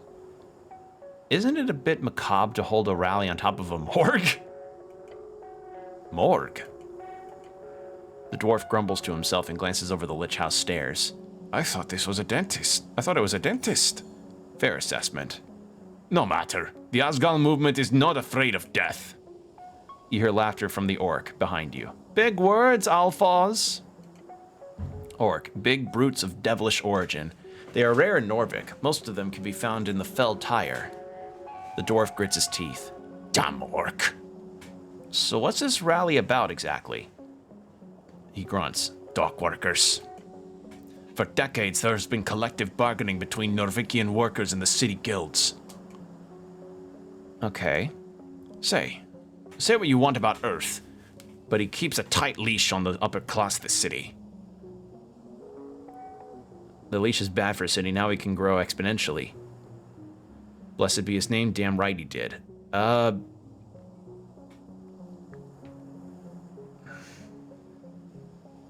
he can grow exponentially. Lovely talking point. I'm guessing you read that in the Norvikian Post? Funded by the trade company, mind you? He grimaces. The Freestriders have burrowed into every darn power structure, from paperboys to bookbinders. In less than a dozen years, salaries have stagnated and prices have gone up. They say Freestriderism would make the city rich. I say it makes its people poor. We need change. So you're here to convince a bunch of Tolstad workers to vote for the Asgalist party? More or less, yeah. But it's also about the spirit of community. Together, we can fight against the purchasers of our labor.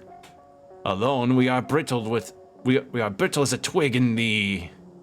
The older dwarf pipes up. A twig in the wind? No, that's not good enough. A twig in the wind is pretty catchy. How about as brittle as a boar with rabies? That's good, right? Twig in a fireplace. I don't know, twig in the wind is pretty catchy. I like that one. Thanks, he gives you a thumbs up. Anyway, the rally will be a success.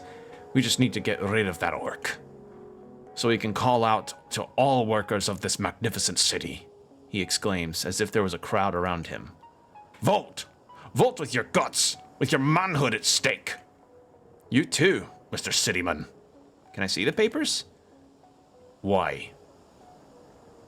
Oh boy, DC 8. Okay, I think I could do that. A. Construct an argument on why you should get the papers. Just tell them you're an expert, and that you're on their side. I'm an expert. Are you now? Yes, also, I'm on your side. He repeats, louder. Are you now? Not. Now hit him with, I'm your best shot at getting out of this. The dwarf grumbles. His eyes go from you to the orc behind you. Fine. The dwarf sighs and grabs something in his pocket. He hands over the scroll. I trust you with those documents, cityman. Oh boy, if you hand those to the orc, this could all be over right now. Tell us we're in the wrong, I dare you. Because we're not, the older dwarf joins in. Take a step back and check it out. Let's see what actually is going on here. You can examine certain items in your inventory. Cool. So yeah, this seems to not be super combat focused. But also, I've got a little bit of water left, but I may need to go get my water filled up in a bit. This game's gonna require a lot of reading. Okay, PPG. Permission of public gathering. Okay. It's quite light. Some kind of magazine paper. Unrolling it reveals a short statement about a political rally at the Circle Square. Permission of public gathering accepted, it says in big letters at the bottom, followed by a signature. Tolstad Magistrate Nicholas Darrow. Darrow, one of the original Earthfolk houses to found Norvik with Earth. Their bloodline can still be found in high positions all around the city. The actual text uses an archaic and typically bureaucratic writing style.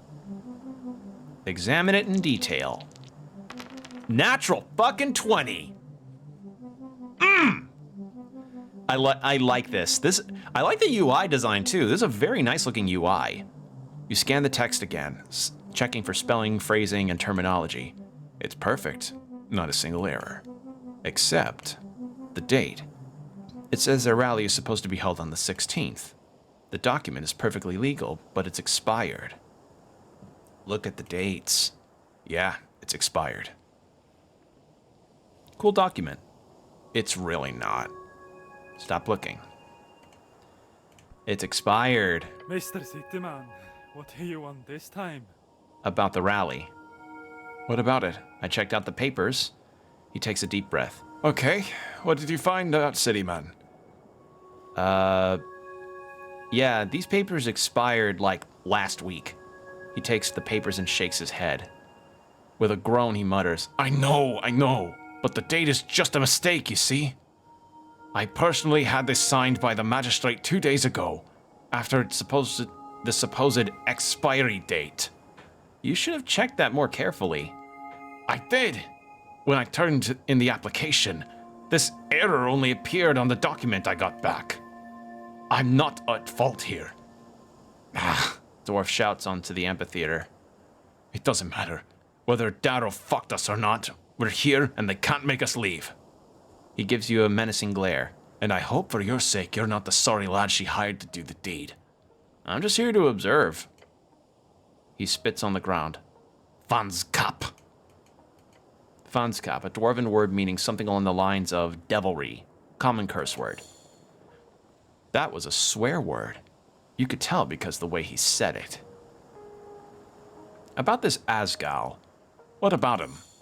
Everyone knows Asgal is some dwarven demigod and or controversial leader.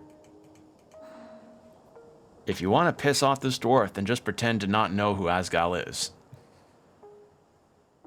He seems cool. Who is he? Who is? He's taken aback by your question.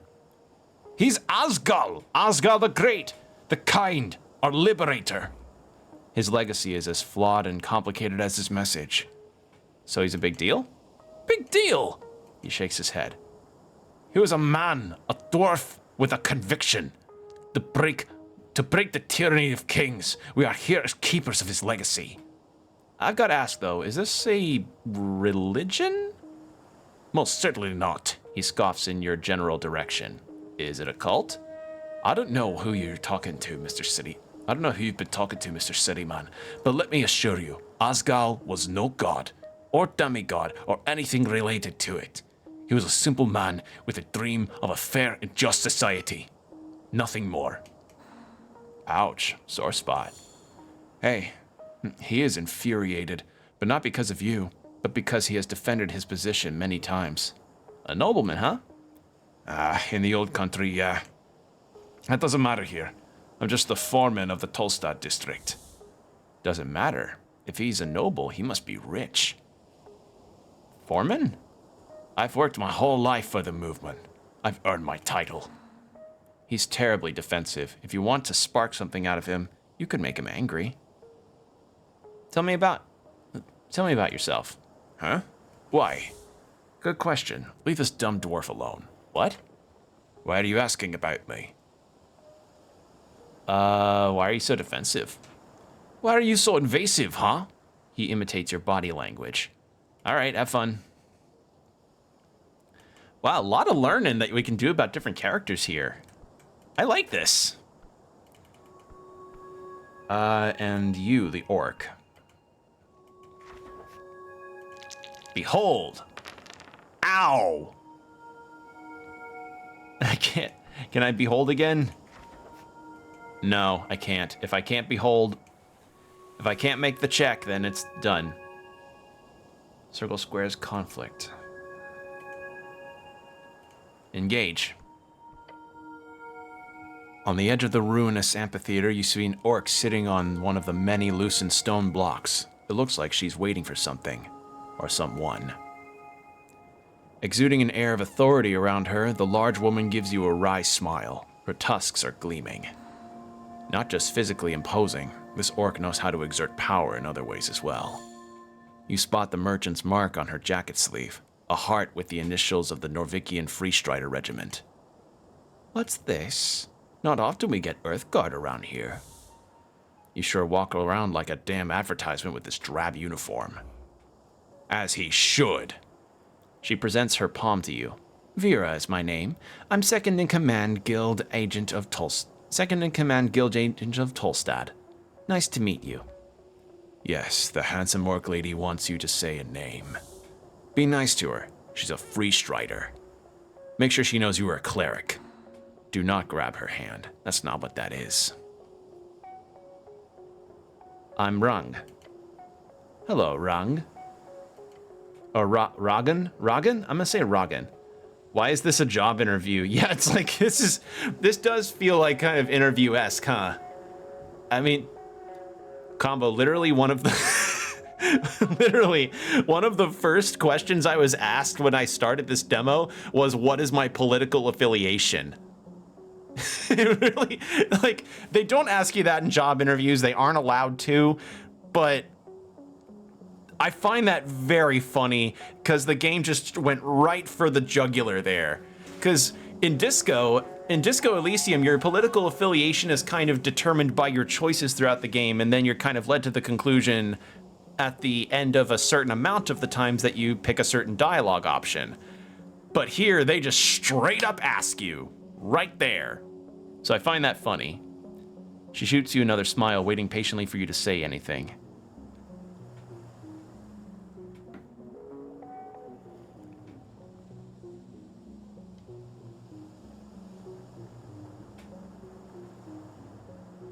Sorry, I was checking something real quick. Okay. I'm here on important business. What's the deal with the dwarves? I'd like to know more about you. Little old me. I'm an open book. Where are you from? She doesn't answer you at first, instead looks away for a moment and smirks. She's thinking of messing with you. You mean because I'm an orc, I can't be Norvikian? She says, looking at you with a stern expression. I'm sorry. She laughs. Oh, don't be. I'm only messing with you. Start going down your knees. No, really, I'm sorry. So you're from Norvik? Actually, I am actually not. I'm from Blood Bay City. I ran with the war bands when I was a girl. A powerful warrior here. She could crush your skull with ease. And that's a bad thing. Took me all around the coast, she explains, far from the cursed plains of Feltire. We were hired during the Third Revolutionary War in Reeds. When it was over, I stayed behind. As she speaks, you see her eyes glimmer. Those were the days. You are a strong and physically imposing woman. Attempt to flirt.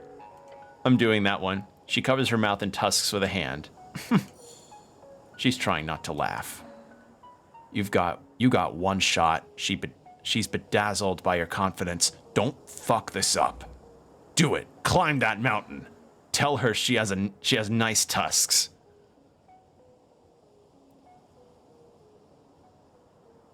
Since charisma failed, I bet you can carry me around like a straw doll. You bet your sweet ass few men get that privilege.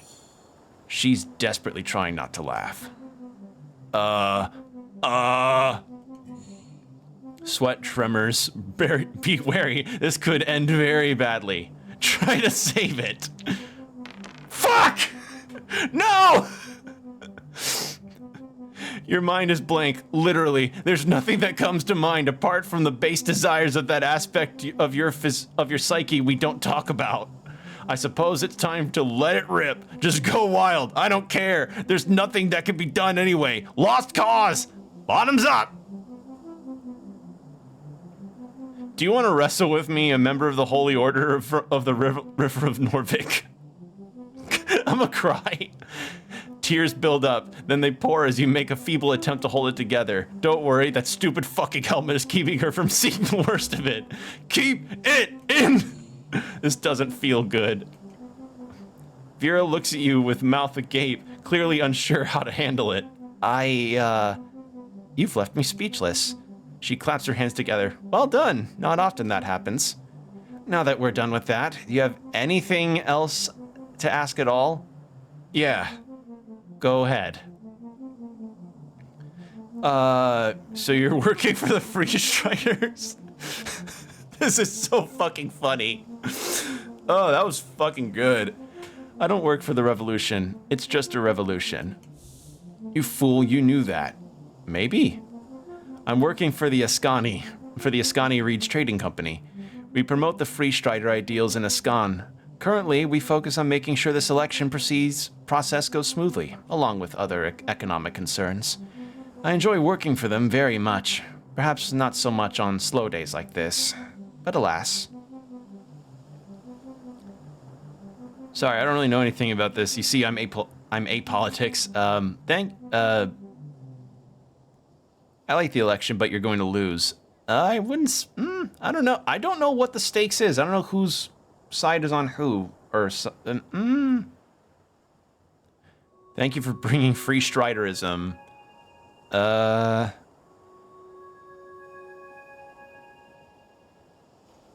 Yeah. I don't really view it as an ism, but you're welcome. I'll be honest, this is one of the reasons I took this job, speaking with individuals such as yourself, hearing what they have to say. So thank you for that.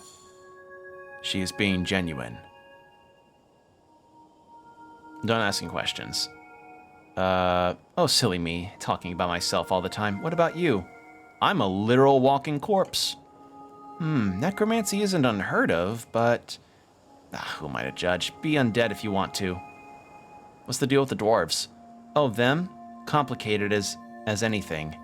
I wouldn't be sitting here wasting my precious day if it wasn't for them. But in short, they're holding an unlawful assembly. Not awful. And they won't let me take a look at the document proving it. Not frustrating at all, she says and winks at you. She telegraphs her sarcasm heavily. This is useful when communicating with slower individuals. Mean to me! God damn it. I checked the papers. They're expired. They are indeed expired and invalid. Wait, they let you check the papers? Aren't you a smooth talker? If you could get them to me, that'd be quite the favor. I spoke with Alphaz. Oh, did you now? The dwarves surely need to leave, but if you make them, the nice orc lady might pay you. Alphaz is a strong dwarf. He will not budge easy. Don't get involved with this bullshit unless you really want to pick a side in this Free Strider Asgalist conflict. This situation is a bit complicated. I agree, but that does not change the outcome. We have to draw the line somewhere, don't we? Good diplomatic bullshit answer. Love it. Okay, so the actual fact of the matter is that those papers are expired. The dwarves say that it's not their fault, but like they could just get the thing again. But he is in his right to hold the rally. Like, he's in a right to hold the rally, but if the papers are expired, then that kind of makes his argument completely, like, fall apart, right? I mean, it's like the equivalent of trying to host a panel at a convention when you didn't sign any papers with the actual con staff. It's like, you're going to be asked to leave because, you know, you could have the most interesting thing in the panel. I don't know. It's like, he's not harming anybody by wanting to have a rally here, though. I don't know, this is a tough one. Well, I don't know. I don't know if it is tough or not.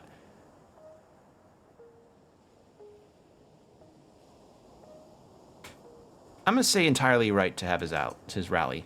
You say that, yet I don't see any proof in the matter.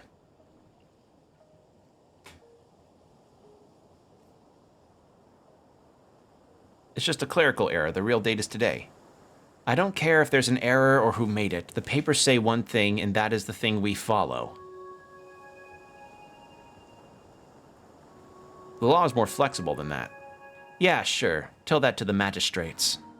She's definitely hiding something, but dare you risk to pry. Now, I would love to hear what you actually think, she tells you with a smile.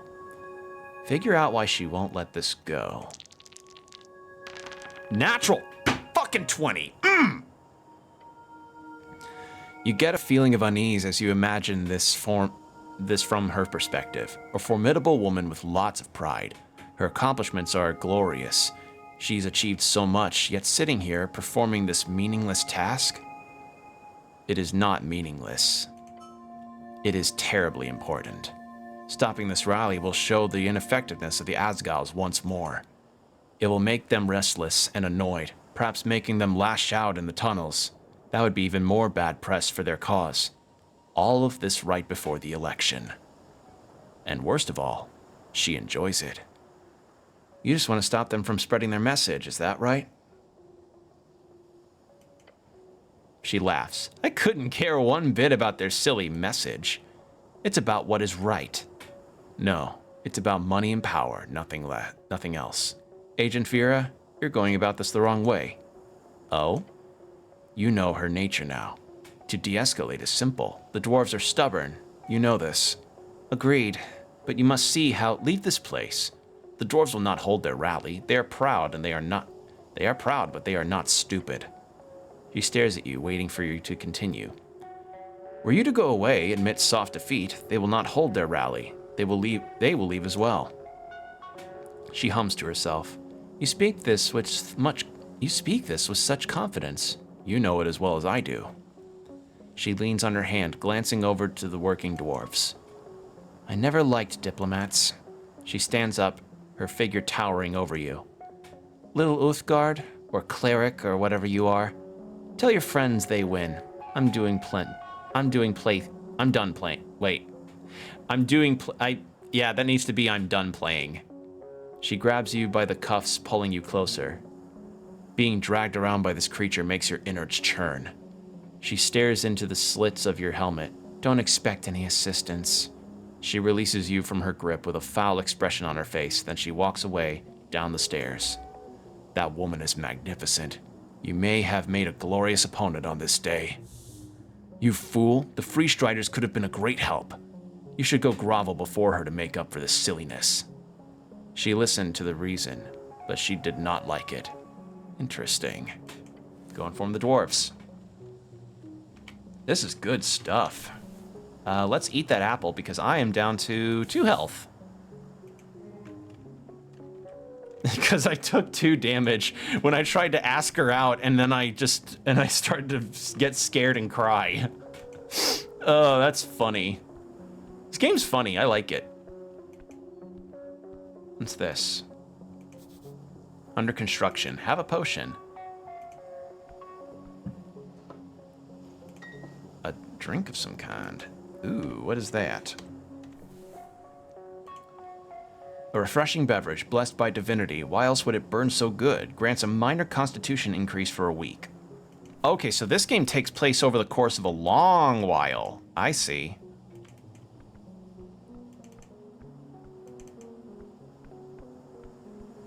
Okay.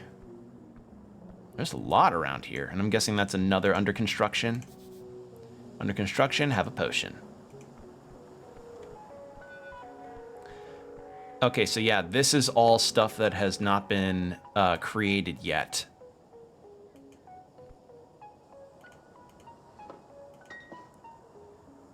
Vorgeni river droplets.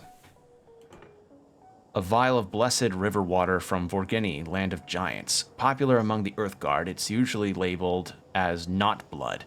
Grants a minor strength increase. Okay. So yeah, this is... So yeah, as the game had prefaced when I started this demo, this is an early build, but nonetheless it does have stuff to it. And I like the stuff that's here. This is good. I really like the writing. All right. Let's talk with you, and then we can continue from where we went. She just up and left.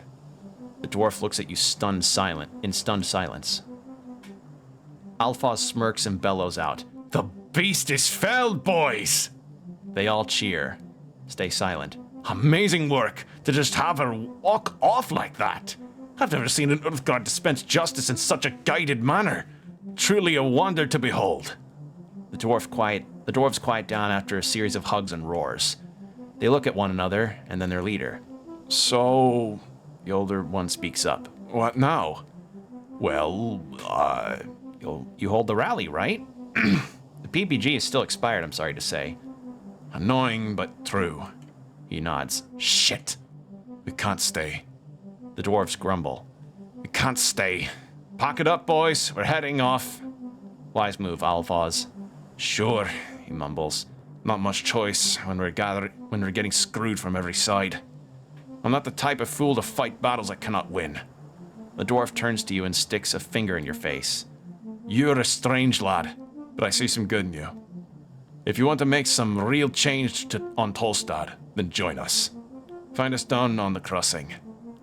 Alphaz and his band of dwarves pack up their stuff and head off. The dwarf is an extraordinary man, albeit prideful in his ways. You've made friends with the Asgalist of Tolstad. I solved the conflict. Hey, look at that. Also, wait, hold on. Ooh, hammer. Nails beware. Is that a piece of equipment that I can equip? Tool for the ages. It's a weapon that I can have. See, this is more accurate to what an actual D&D cleric would be using, not a sword. A simple hammer could be useful in a manly pinch. Okay. So far, so good. We solved a conflict. Nice. All right, so before I keep going, I actually need to go get some water. Ascani gulls, mayhaps. You see a bird's nest nestled on top the edge of the protruding stone tile. Got some eggs in it, and you spot something shiny below as well. It appears unguarded. Scary beasts, those gulls. But whoever made this nest isn't around, so... Could you imagine the goodies? Could be worth to climb out. I'd really like to climb out there and give it a shot. No. Come on, just a little thrill? No, you will die. I fell into the river once, why not twice? Your gut twists at the thought of tumbling down those red rocks. Stop this. You have nothing to gain. Nothing? Now that's just not true. Your job is self-preservation. This is not. Self-preservation becomes a lot easier with coin. Gotta risk a little to gain a lot. Nothing here to gain except another death. Boring. So very boring. Stop leaning over the edge. Okay, I actually need to go fill my water bottle real quick. So if you all will pardon me real quick, I will be right back.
And I'm back. Sorry about that. All right, let's get back to the game, shall we? I'm excited to keep going because I really enjoyed myself in this one. I saw a little of the cooking in the dungeon show. Oh yeah, Delicious in Dungeon. I've been watching that too. I just watched the most recent episode. It had an idea regarding it had an idea with living armor that I thought was pretty interesting. I really liked it. So that's a really good show. I've actually been watching a lot of stuff lately involving things on Netflix. I've been watching, let's see, Delicious in Dungeon I caught up on. I finished Pluto, Pluto was awesome. I loved Pluto. I binged all of Carol and the End of the World. I finished Pokemon Concierge. I watched the first episode of Ragnarok Season 3. And because Arcane Season 2 is going to be coming up this November, I watched the first episode of Arcane Season 1 because I was like, let's recap. So that's where I'm at right now. I jumped around a bit. You went from something like Carol and the End of the World to fucking Pokemon Concierge was a real... and Laserhawk. I watched Captain Laserhawk too. All of it. You know what Pluto is based on? Yes, I was informed by my buddy Jordan that Pluto is based on an arc in The Mighty Atom, or as we call it in the States, Astro Boy. And it's because Urasawa was like, I want to do more expanding upon this Pluto arc that was in Osamu Tezuka's original Astro Boy work. And that's what Pluto is. It's focusing on one of the side characters in the arc and expanding upon said arc with more detail in regards to the themes that it presented. Didn't know you'd give Carol and the End of the World a try. Oh yeah, I was willing to give it a go. I just, other shows were out and I wanted to give those a watch, but yeah, I liked that show too. It was interesting. And definitely felt kind of oddly relatable in some sense because, for those that don't know, Carol and the End of the World is an animated series that follows a woman named Carol and how the planet Earth is dealing with the fact that a massive planetoid-sized object is about to collide with the Earth and end it completely. And so the world essentially has 7 months before it's over. And you know, everybody in the world is just living their 7 months of the rest of their lives the best way they can. But the main character, Carol, doesn't really know what to do with herself.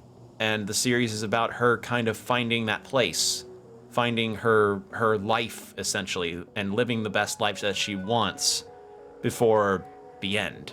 So, yeah, interesting show. Very interesting artistic direction, too.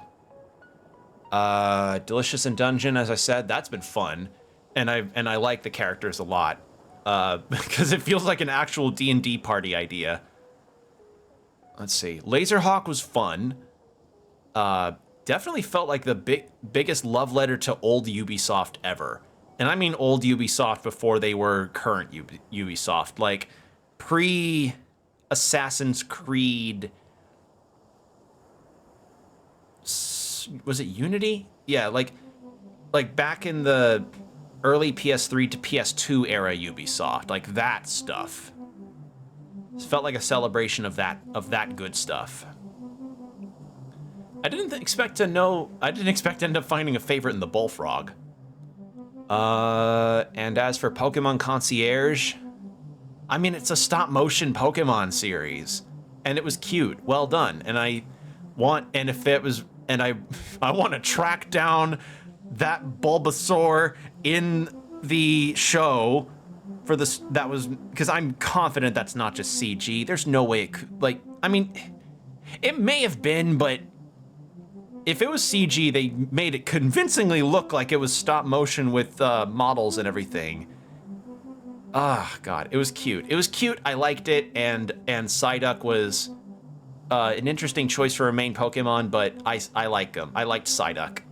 It was a very nice little show. And it's only about 16 minutes per episode, so it can be done through like that. And yeah, Pluto was such a nice... Going from monster to Pluto, I could definitely see that Urasawa has a true strength in character writing. He's really good at that. And, you know, considering that these are characters that are originally are from a manga that was made a long time ago. Yeah, good stuff. I like good shows all around, you know, and more good shows to come. So I feel like I've caught up with a lot of the hard hitters that Netflix has got. Although the Crunchyroll Awards recently came up. I'll talk more about those later, but the nominees, they've been shown, so that's interesting. A tree rising far above, a show of nature's true force. You look up at the branches of a bracken tree. It stands tall in the garden, towering over you. It is majestic. Nature is reaching tall and deep. These roots go below the city. Nay, even below the river. Touch the tree. Your hand lands firmly on the bark. Good tree. Strong tree. Connecting with the natural world. Well done. Look at the branches above. The wind causes the leaves to dance. Something is glimmering between the branches, high above. Oh, check out the glimmer. There's something up there, something shiny. Yes, get up there, now. This could cause great physical harm if you fell from that height, and heights are scary. The branches shudder in a sudden gust. Climb the tree. You grab onto the trunk. Pressing your entire body against the rough bark, you slowly make your way upwards. Go, go, go! Just a bit more! Yeah, let's do it. Ayy! Wrapping your body around the trunk, you lift yourself up. The bark is rough enough for you to get a pretty firm grip, despite the vertical nature of this feat you're attempting. One foot and hand movement after another, each holding on to dear life.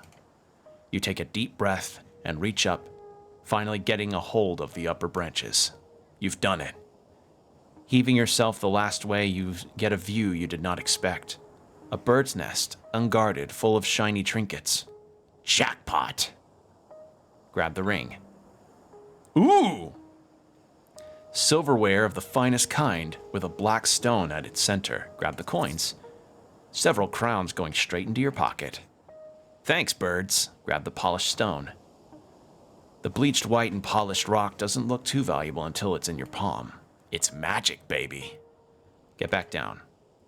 Retracing your steps, you soon find yourself back on solid ground.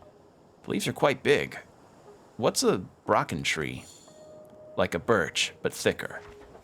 The bracken tree originates from Ilim Forest, and is today a major export resource in Ascani. I keep wanting to say Ashkani, but that's not it. Ascani.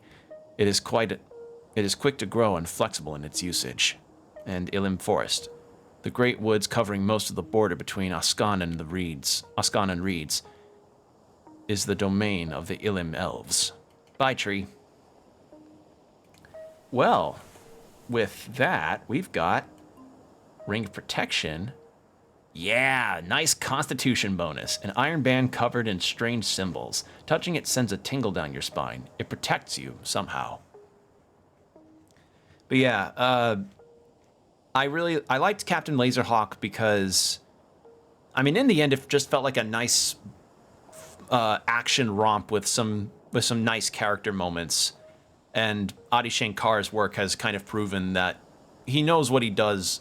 He's been able to produce a lot of good stuff. So, color me curious about his upcoming Devil May Cry series. I just wonder how he's gonna do Dante and potentially Virgil, maybe Lady, maybe Trish. We're gonna see, but I mean, maybe it'll be better than the actual anime that premiered back in the 2000s. We'll have to see. I wonder if this animated Devil May Cry series is going to be canon to the Devil May Cry timeline.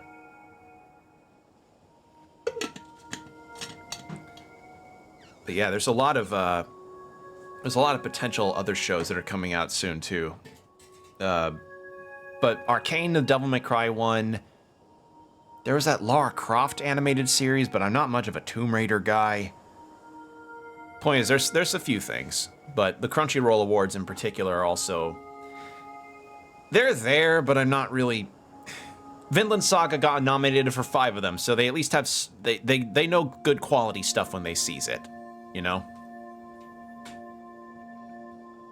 Okay. What's this? They're struggling after a terrible decision. How relatable. Okay, I can't talk to them. Now, I see a little guy here. Broxo Pencilwig. Hey! Ooh! Devil, level 1, legal advisor. Ability scores revealed. Ooh, Jesus, that dexterity. Surprisingly content hard worker. Has a nested interest in the current regime. Devils used to be allowed into the city only on work visas, so he could have served for several decades. Somehow you just know this devil would gladly organize a mass genocide against non-humans in the city. Jesus Christ. Hello.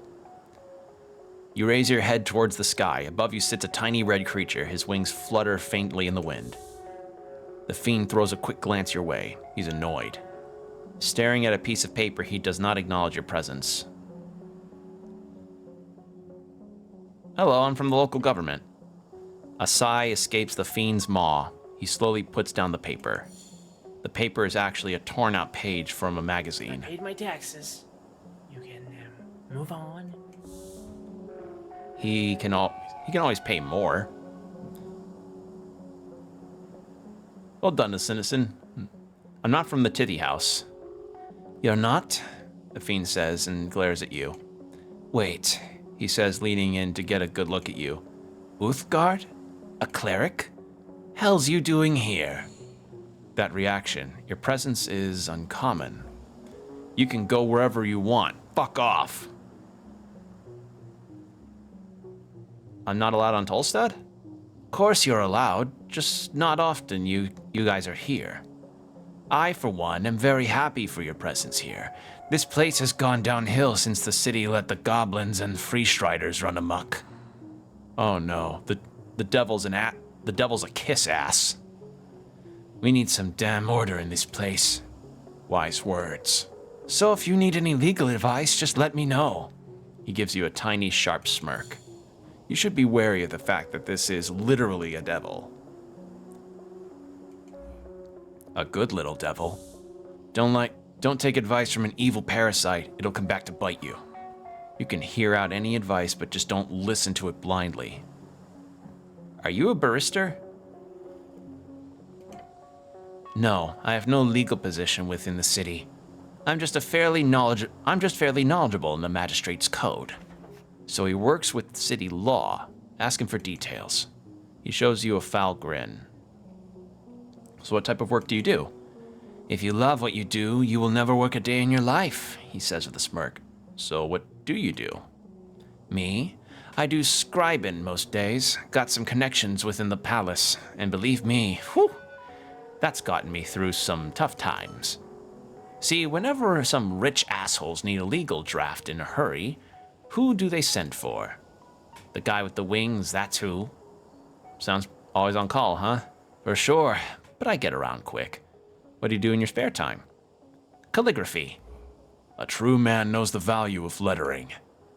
Oh, and I do love me some reading. Gaining access to the Darowian library changed my life. What's it like being a little red guy? What are you voting in the upcoming election? You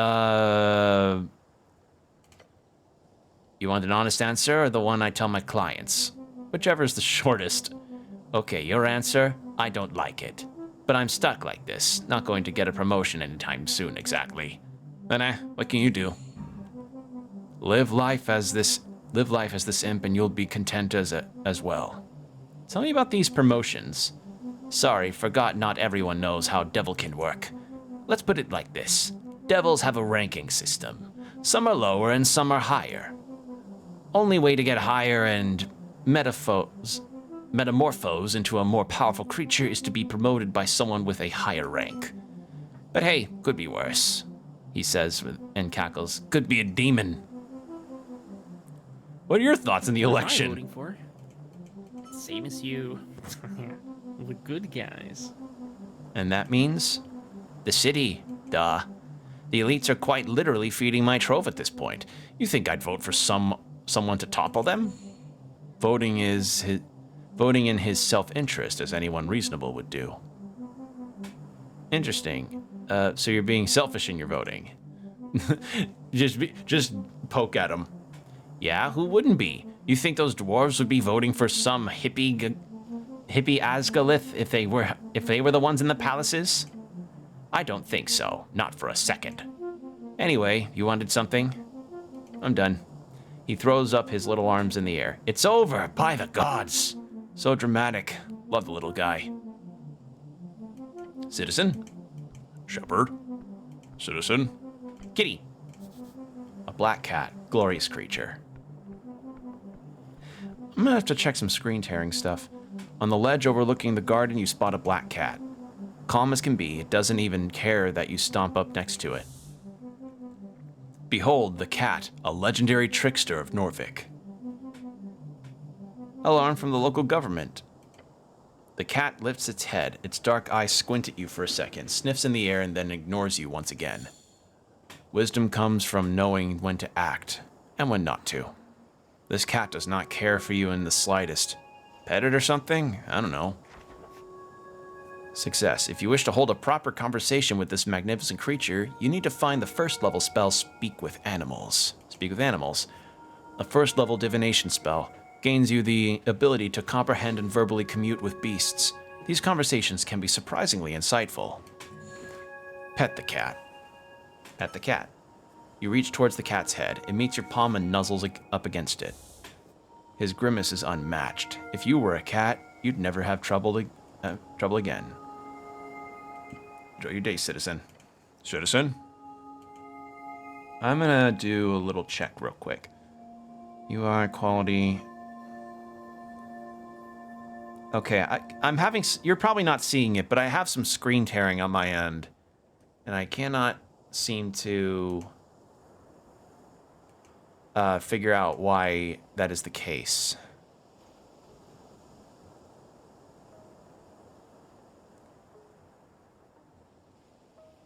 I mean, it is... yeah. Might be a VSync problem. The lady's apartments. Her favorites get to live above ground. I want to keep going around. An empty barrel. Shard of your... crowns. Talk to you? He's keeping watch or something.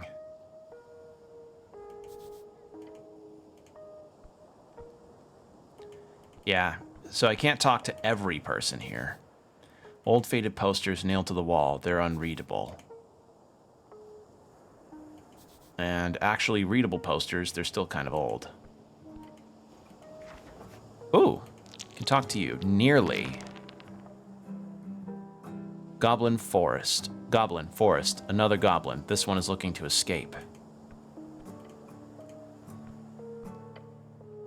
You hear a tune dance on the cold Ascani winds. Melancholy. A bitter reminder of a dream long lost. You see on the edge of a goblin. She has a flower crown on top of her head, on top of her ruffled dark hair, and is playing an exotic instrument. The song, you yearn for it. Listen for a bit.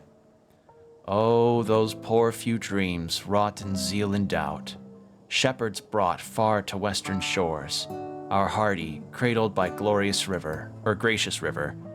Then should the blessed earth, so cool and stout, raise a city from ruin, a home from night. Interrupter.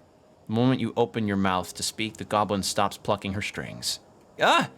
She stares at you with wide eyes. Hey, you, hey! Her frustration is palpable. Hey, do I need to stop playing or what? You're scaring her. There are no laws against public performance in the Tolstad district. There are no laws against public... No, it was a good song. Thanks. The girl is suspicious of you. Understandable. You feel sweat forming somewhere within your helmet. Your eyes are glued to her instrument. What are you looking at? You need to answer some questions. I do? The rhythm, the tone, the general noise of it. You truly yearn for music. But do you have what it takes? Careful, don't be awkward about it. Ask for a song. Can't ask for a song. The goblin glances at you awkwardly. You take a deep breath. It hurts. It hurts to breathe? How are you even alive?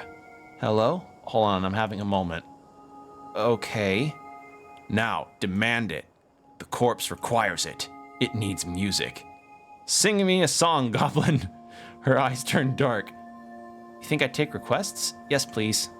Well, I don't, so no thanks. No. She must. Prove your skills to her. Start dancing. Your legs start moving in a barely functioning manner. Her mouth agape. She looks at you. She looks at your pathetic movements. Oh my god. What are you... Look, wouldn't this work better with music? Stop, I'm not going to play for you. Oh, stop dancing. She sighs as your convulsions come to a stop. Did you actually want something, or are you here just to annoy me?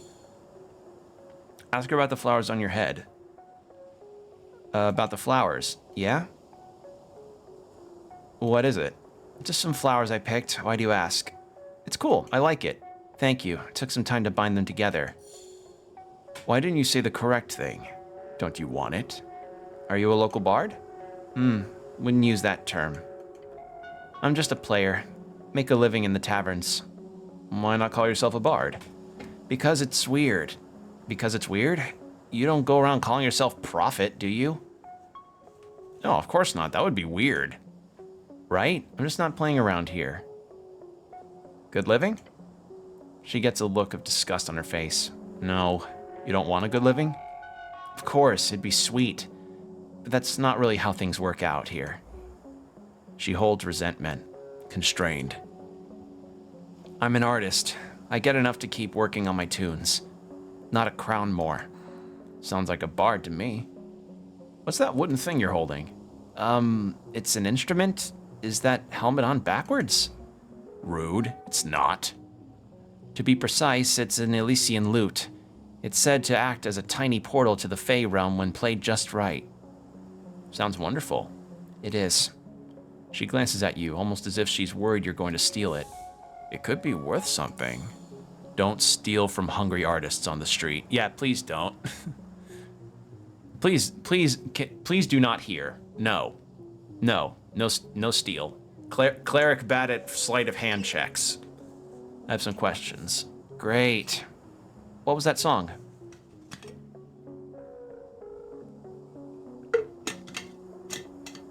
Sorry, drinking some water. That's just an old folk tune. You never heard it? No. People request it all the time. It's one of those gotta knows, you know? Where do you play? Oh, you want to come listen? Nod slowly. How fun. I'll play at the Drunken Sphinx tonight. If it goes well, I might pull 1 or 2 more shows before the election. You can show up if you want. Please tip me if you do.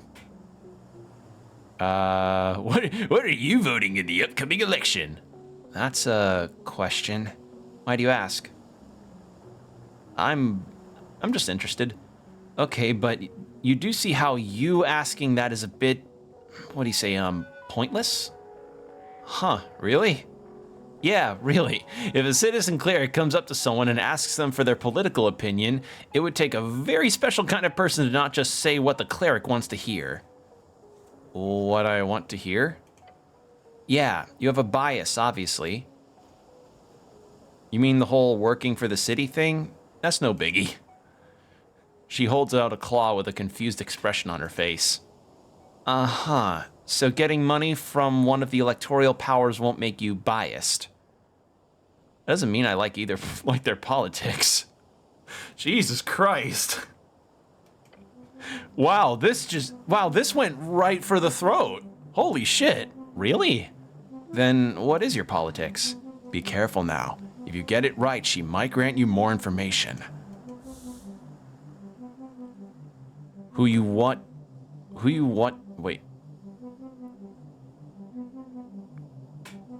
you what the future of this city is. Do you know what the future of this city is? I like the Free Striders, they're the future. The Asgalists make a good point. I like the Free Striders. So, yeah, our stats kind of have their own kind of political alignment. Dexterity is all about the Free Striders. The Asgalists are wisdom's deal. Nationalists are strengths. Intelligence, I don't know what that one is.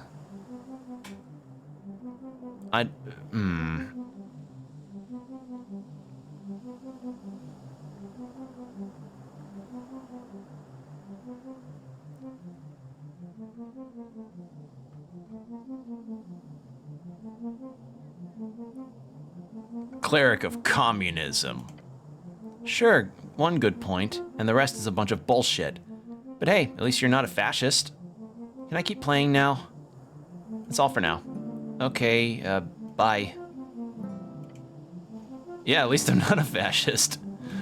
Jesus, that was a conversation. Concentrated rhubarb ale. Rhubarb ale?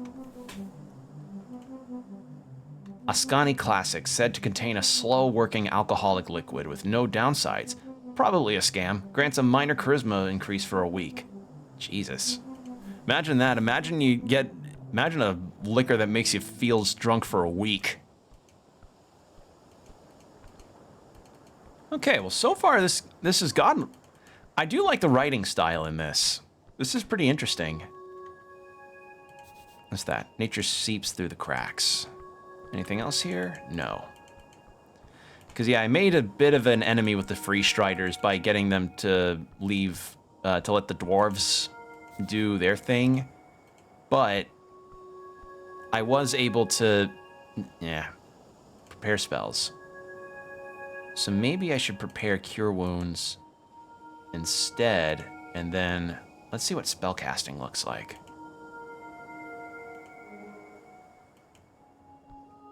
There we go. Healed up. What's this? In Norvik, a pipe like this could lead anywhere. Let's check that out. You look down at the pipe. Crawl inside. Now. If you had a smaller companion, you would be able to ask them to crawl inside, perhaps. Try to enter the pipe. You get down on your knees in the dirt and put your helmed fade into the entrance of the pipe. You can't seem to get further without immense force. You can do that. Just press harder. Enter the hole. Push forward. You press your entire body towards the entrance of the pipe. Try to wriggle your shoulders. Wiggle your what? Yes, compress! You press your entire body towards the entrance of the pipe. Make a squealing noise that should help. The screech echoes down like the pipe, surely scaring any dangerous creature lurking in the darkness. Roar! Roar into the darkness! Make a final push! Oh no. As you press as hard as you can, you first hear something snapping, then the pain follows. Yes, that was something in your back snapping. Great job. It's time to end this. Your strength is used against you. Don't do that again. Give up. You sigh and stand up. The hole is made for you, yet you do not fit. Strange. It should solve all of the mysteries after all. Oh well. And that is why you don't do... And that is why you don't do the Junji Ito thing. Overgrown ancient sword. Sort of interesting. Embedded in the earth, you find a weather-bitten block of stone. Its edges are worn down, smooth almost, and on top you see two parallel protruding marks. Whatever symbol they once denoted, time has ground it down. It's a monument to nothing now. There's something here, but can you understand it yet? Its purpose. Touch the surface. It is cold. Your hands run across the stone, finding it more coarse than you thought. The two lines on top are even smoother. You find they are not at all coarse. Following the ridge, you realize this is only the top of a much larger statue. The outline of a script can be felt as well. Runes? Tell me your secrets. No response. Tell me your secrets, damn it! Punch the rock. Your fist makes contact with the hard surface. A crack follows along with the shooting pain up your arm and spreading through your fingers. The crack is your bones. You're all right, Rock. You're all right. The rock stares at you menacingly. Oh, I like this game. I like this. Game is funny. All right, so let's check. So we have a goblin person we can talk to. The rough letters spell out Pillar Street. And let's talk. Wait. She's staring at you. What are you looking at me for, creep? Anything else?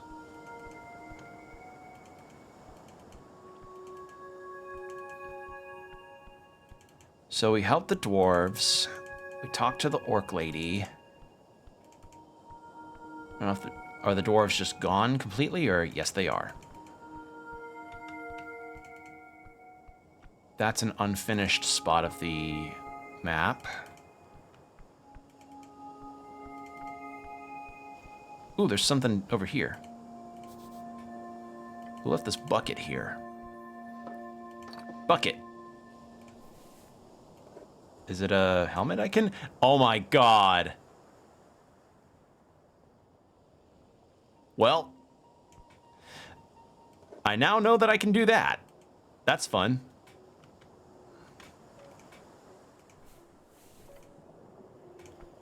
All right, let's go down this way. It's locked. Never mind. All right. Trying to find what all else I can look at here. So we talked to the mortician. We talked to his assistant kobold. We tried to talk to the undead person, but I wonder if I can fight that undead. I'll give it a try. It's the demo. Why not? Do some experimentation. Try Trifle. Trifle's... Yep. Sleight of hand checks. With your fingers fumbling up about in his mouth, you grip over the fancy magical tooth slips and he bites you. Ouch. You instinctively move your hands away before he gets a quick nibble in. You're in his mouth? Cease this rummaging through undead maws, please. This is highly invasive behavior. Try to behave.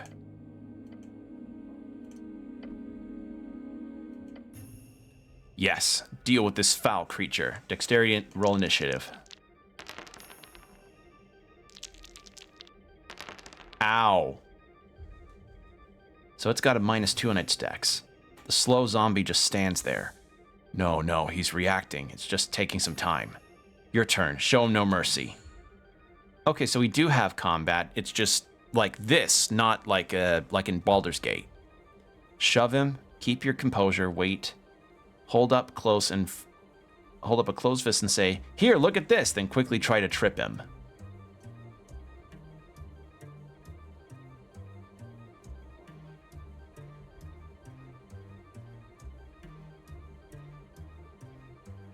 Okay.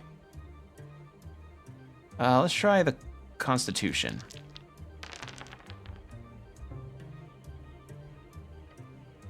You take a deep breath. Staring at the zombie's every move, you stay put. The zombie is hostile. His neck snaps around, the withered face now facing you. The zombie bites down on you. It hurts, even through the armor. Okay, the zombie's off the hook. You didn't really do anything to piss him off, did you? This undead abomination must be apprehended before he causes damage to innocents. Does that include you? You should probably try to de-escalate. Just a tip. Try to manipulate him. Ow! Jesus! Okay, so, yes? This is a delicate situation. You don't want to get this guy to go all feral. Got it. Start screaming at the zombie. You let out a bellowing cry. It's less a war cry and more a help me, I'm being murdered cry. This ends now. Again, the zombie snaps its mouth at you. This time he latches on hard. Oh, no. Am I rolling?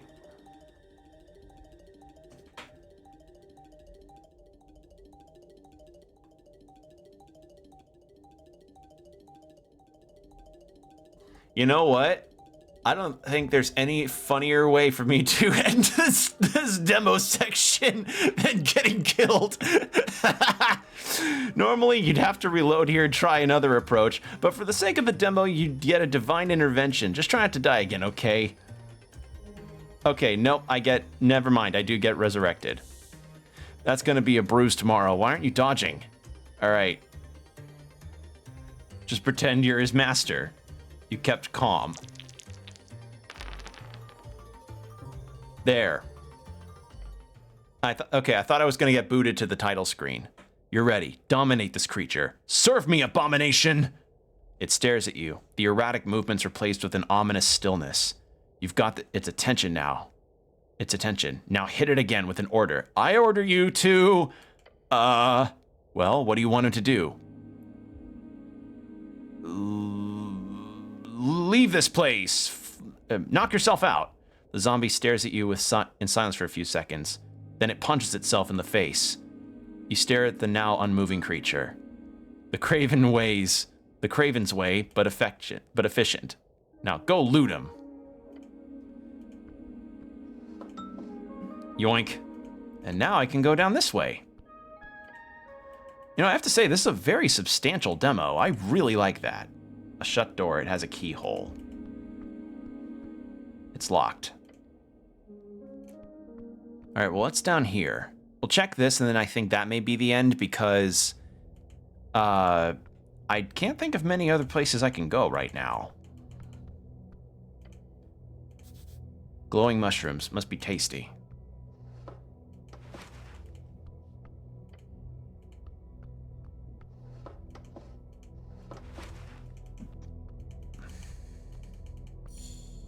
Taking a step forward, you touch a thin cord. Something soft latches itself around your ankle. A contraption is now in motion. There's no time. It's a trap! It's a trap! Avoid the trap. Ah, haha.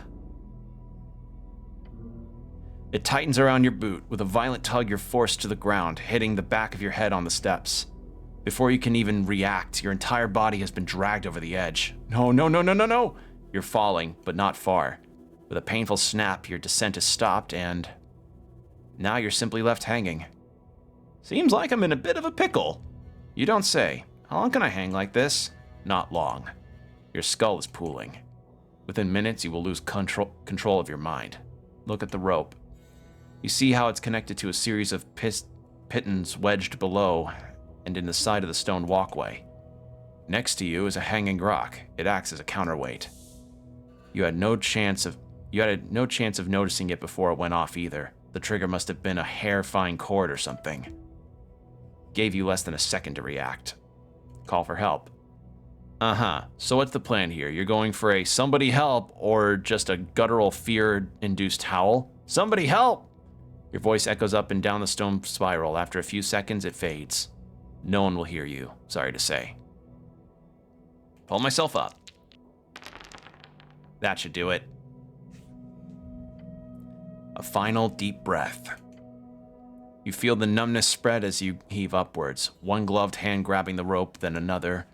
Through sheer power, you pull your entire body weight upwards, climbing higher and higher until you roll over the edge. Your fingers dart around your ankle, desperate to remove the latch's rope. You rip it off and toss it to the side. Free. Safe. Alive. What kind of evil piece of shit makes a trap like this? Someone who wants you dead? A hunter, maybe. You realize you've been holding your breath. Your lips are probably turning blue. Breathe! Breathe, damn it! Air fills your lungs. You are alive. Check out the rope. Extremely sturdy rope. Thick, soft to the touch. You do not know the same Saint? Oh, this is supposed to be name. You do not know the name of this material. Must be exotic. At the knots, you see a series of burned-in letters. Someone left a message on the ends of the rope itself. Behold, Bulbaslop. Kraid. It's creepy. Let's go. Okay, so that was fun. Ooh, a big snail. A hail snail. It appears stuck. High level area unavoidable in demo. Ah. Engage with the snail? Nope, can't. Trifle the snail. Okay, well, that's all I can do with that. And yeah, I think that's everything. I mean, there is that other goblin person that I could talk to, but I think I've explored a good chunk of what this demo can provide. And you know what? It's definitely providing a lot. It's providing a lot of interesting stuff. I made an undead knock itself out. I got to... I ate enough apples to make my character feel sick.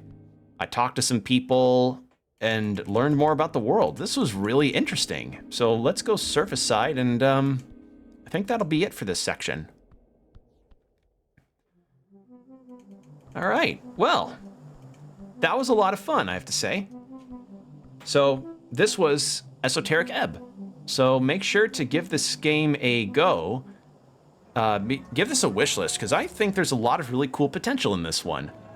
A couple things could use some revision, some proofreading, but some proofreading and getting to see what your rolls actually had resulted in, like, well, I mean, you get that anyway with your rolls. And, you know, some of the animations looked a bit awkward. But other than that, I think there's some real genuine potential here. So, yeah, give this a wish list, and I'm glad I finally got to give this a look. So, yeah. That said, give this a wish list, and on to the next demo as part of Demo Day.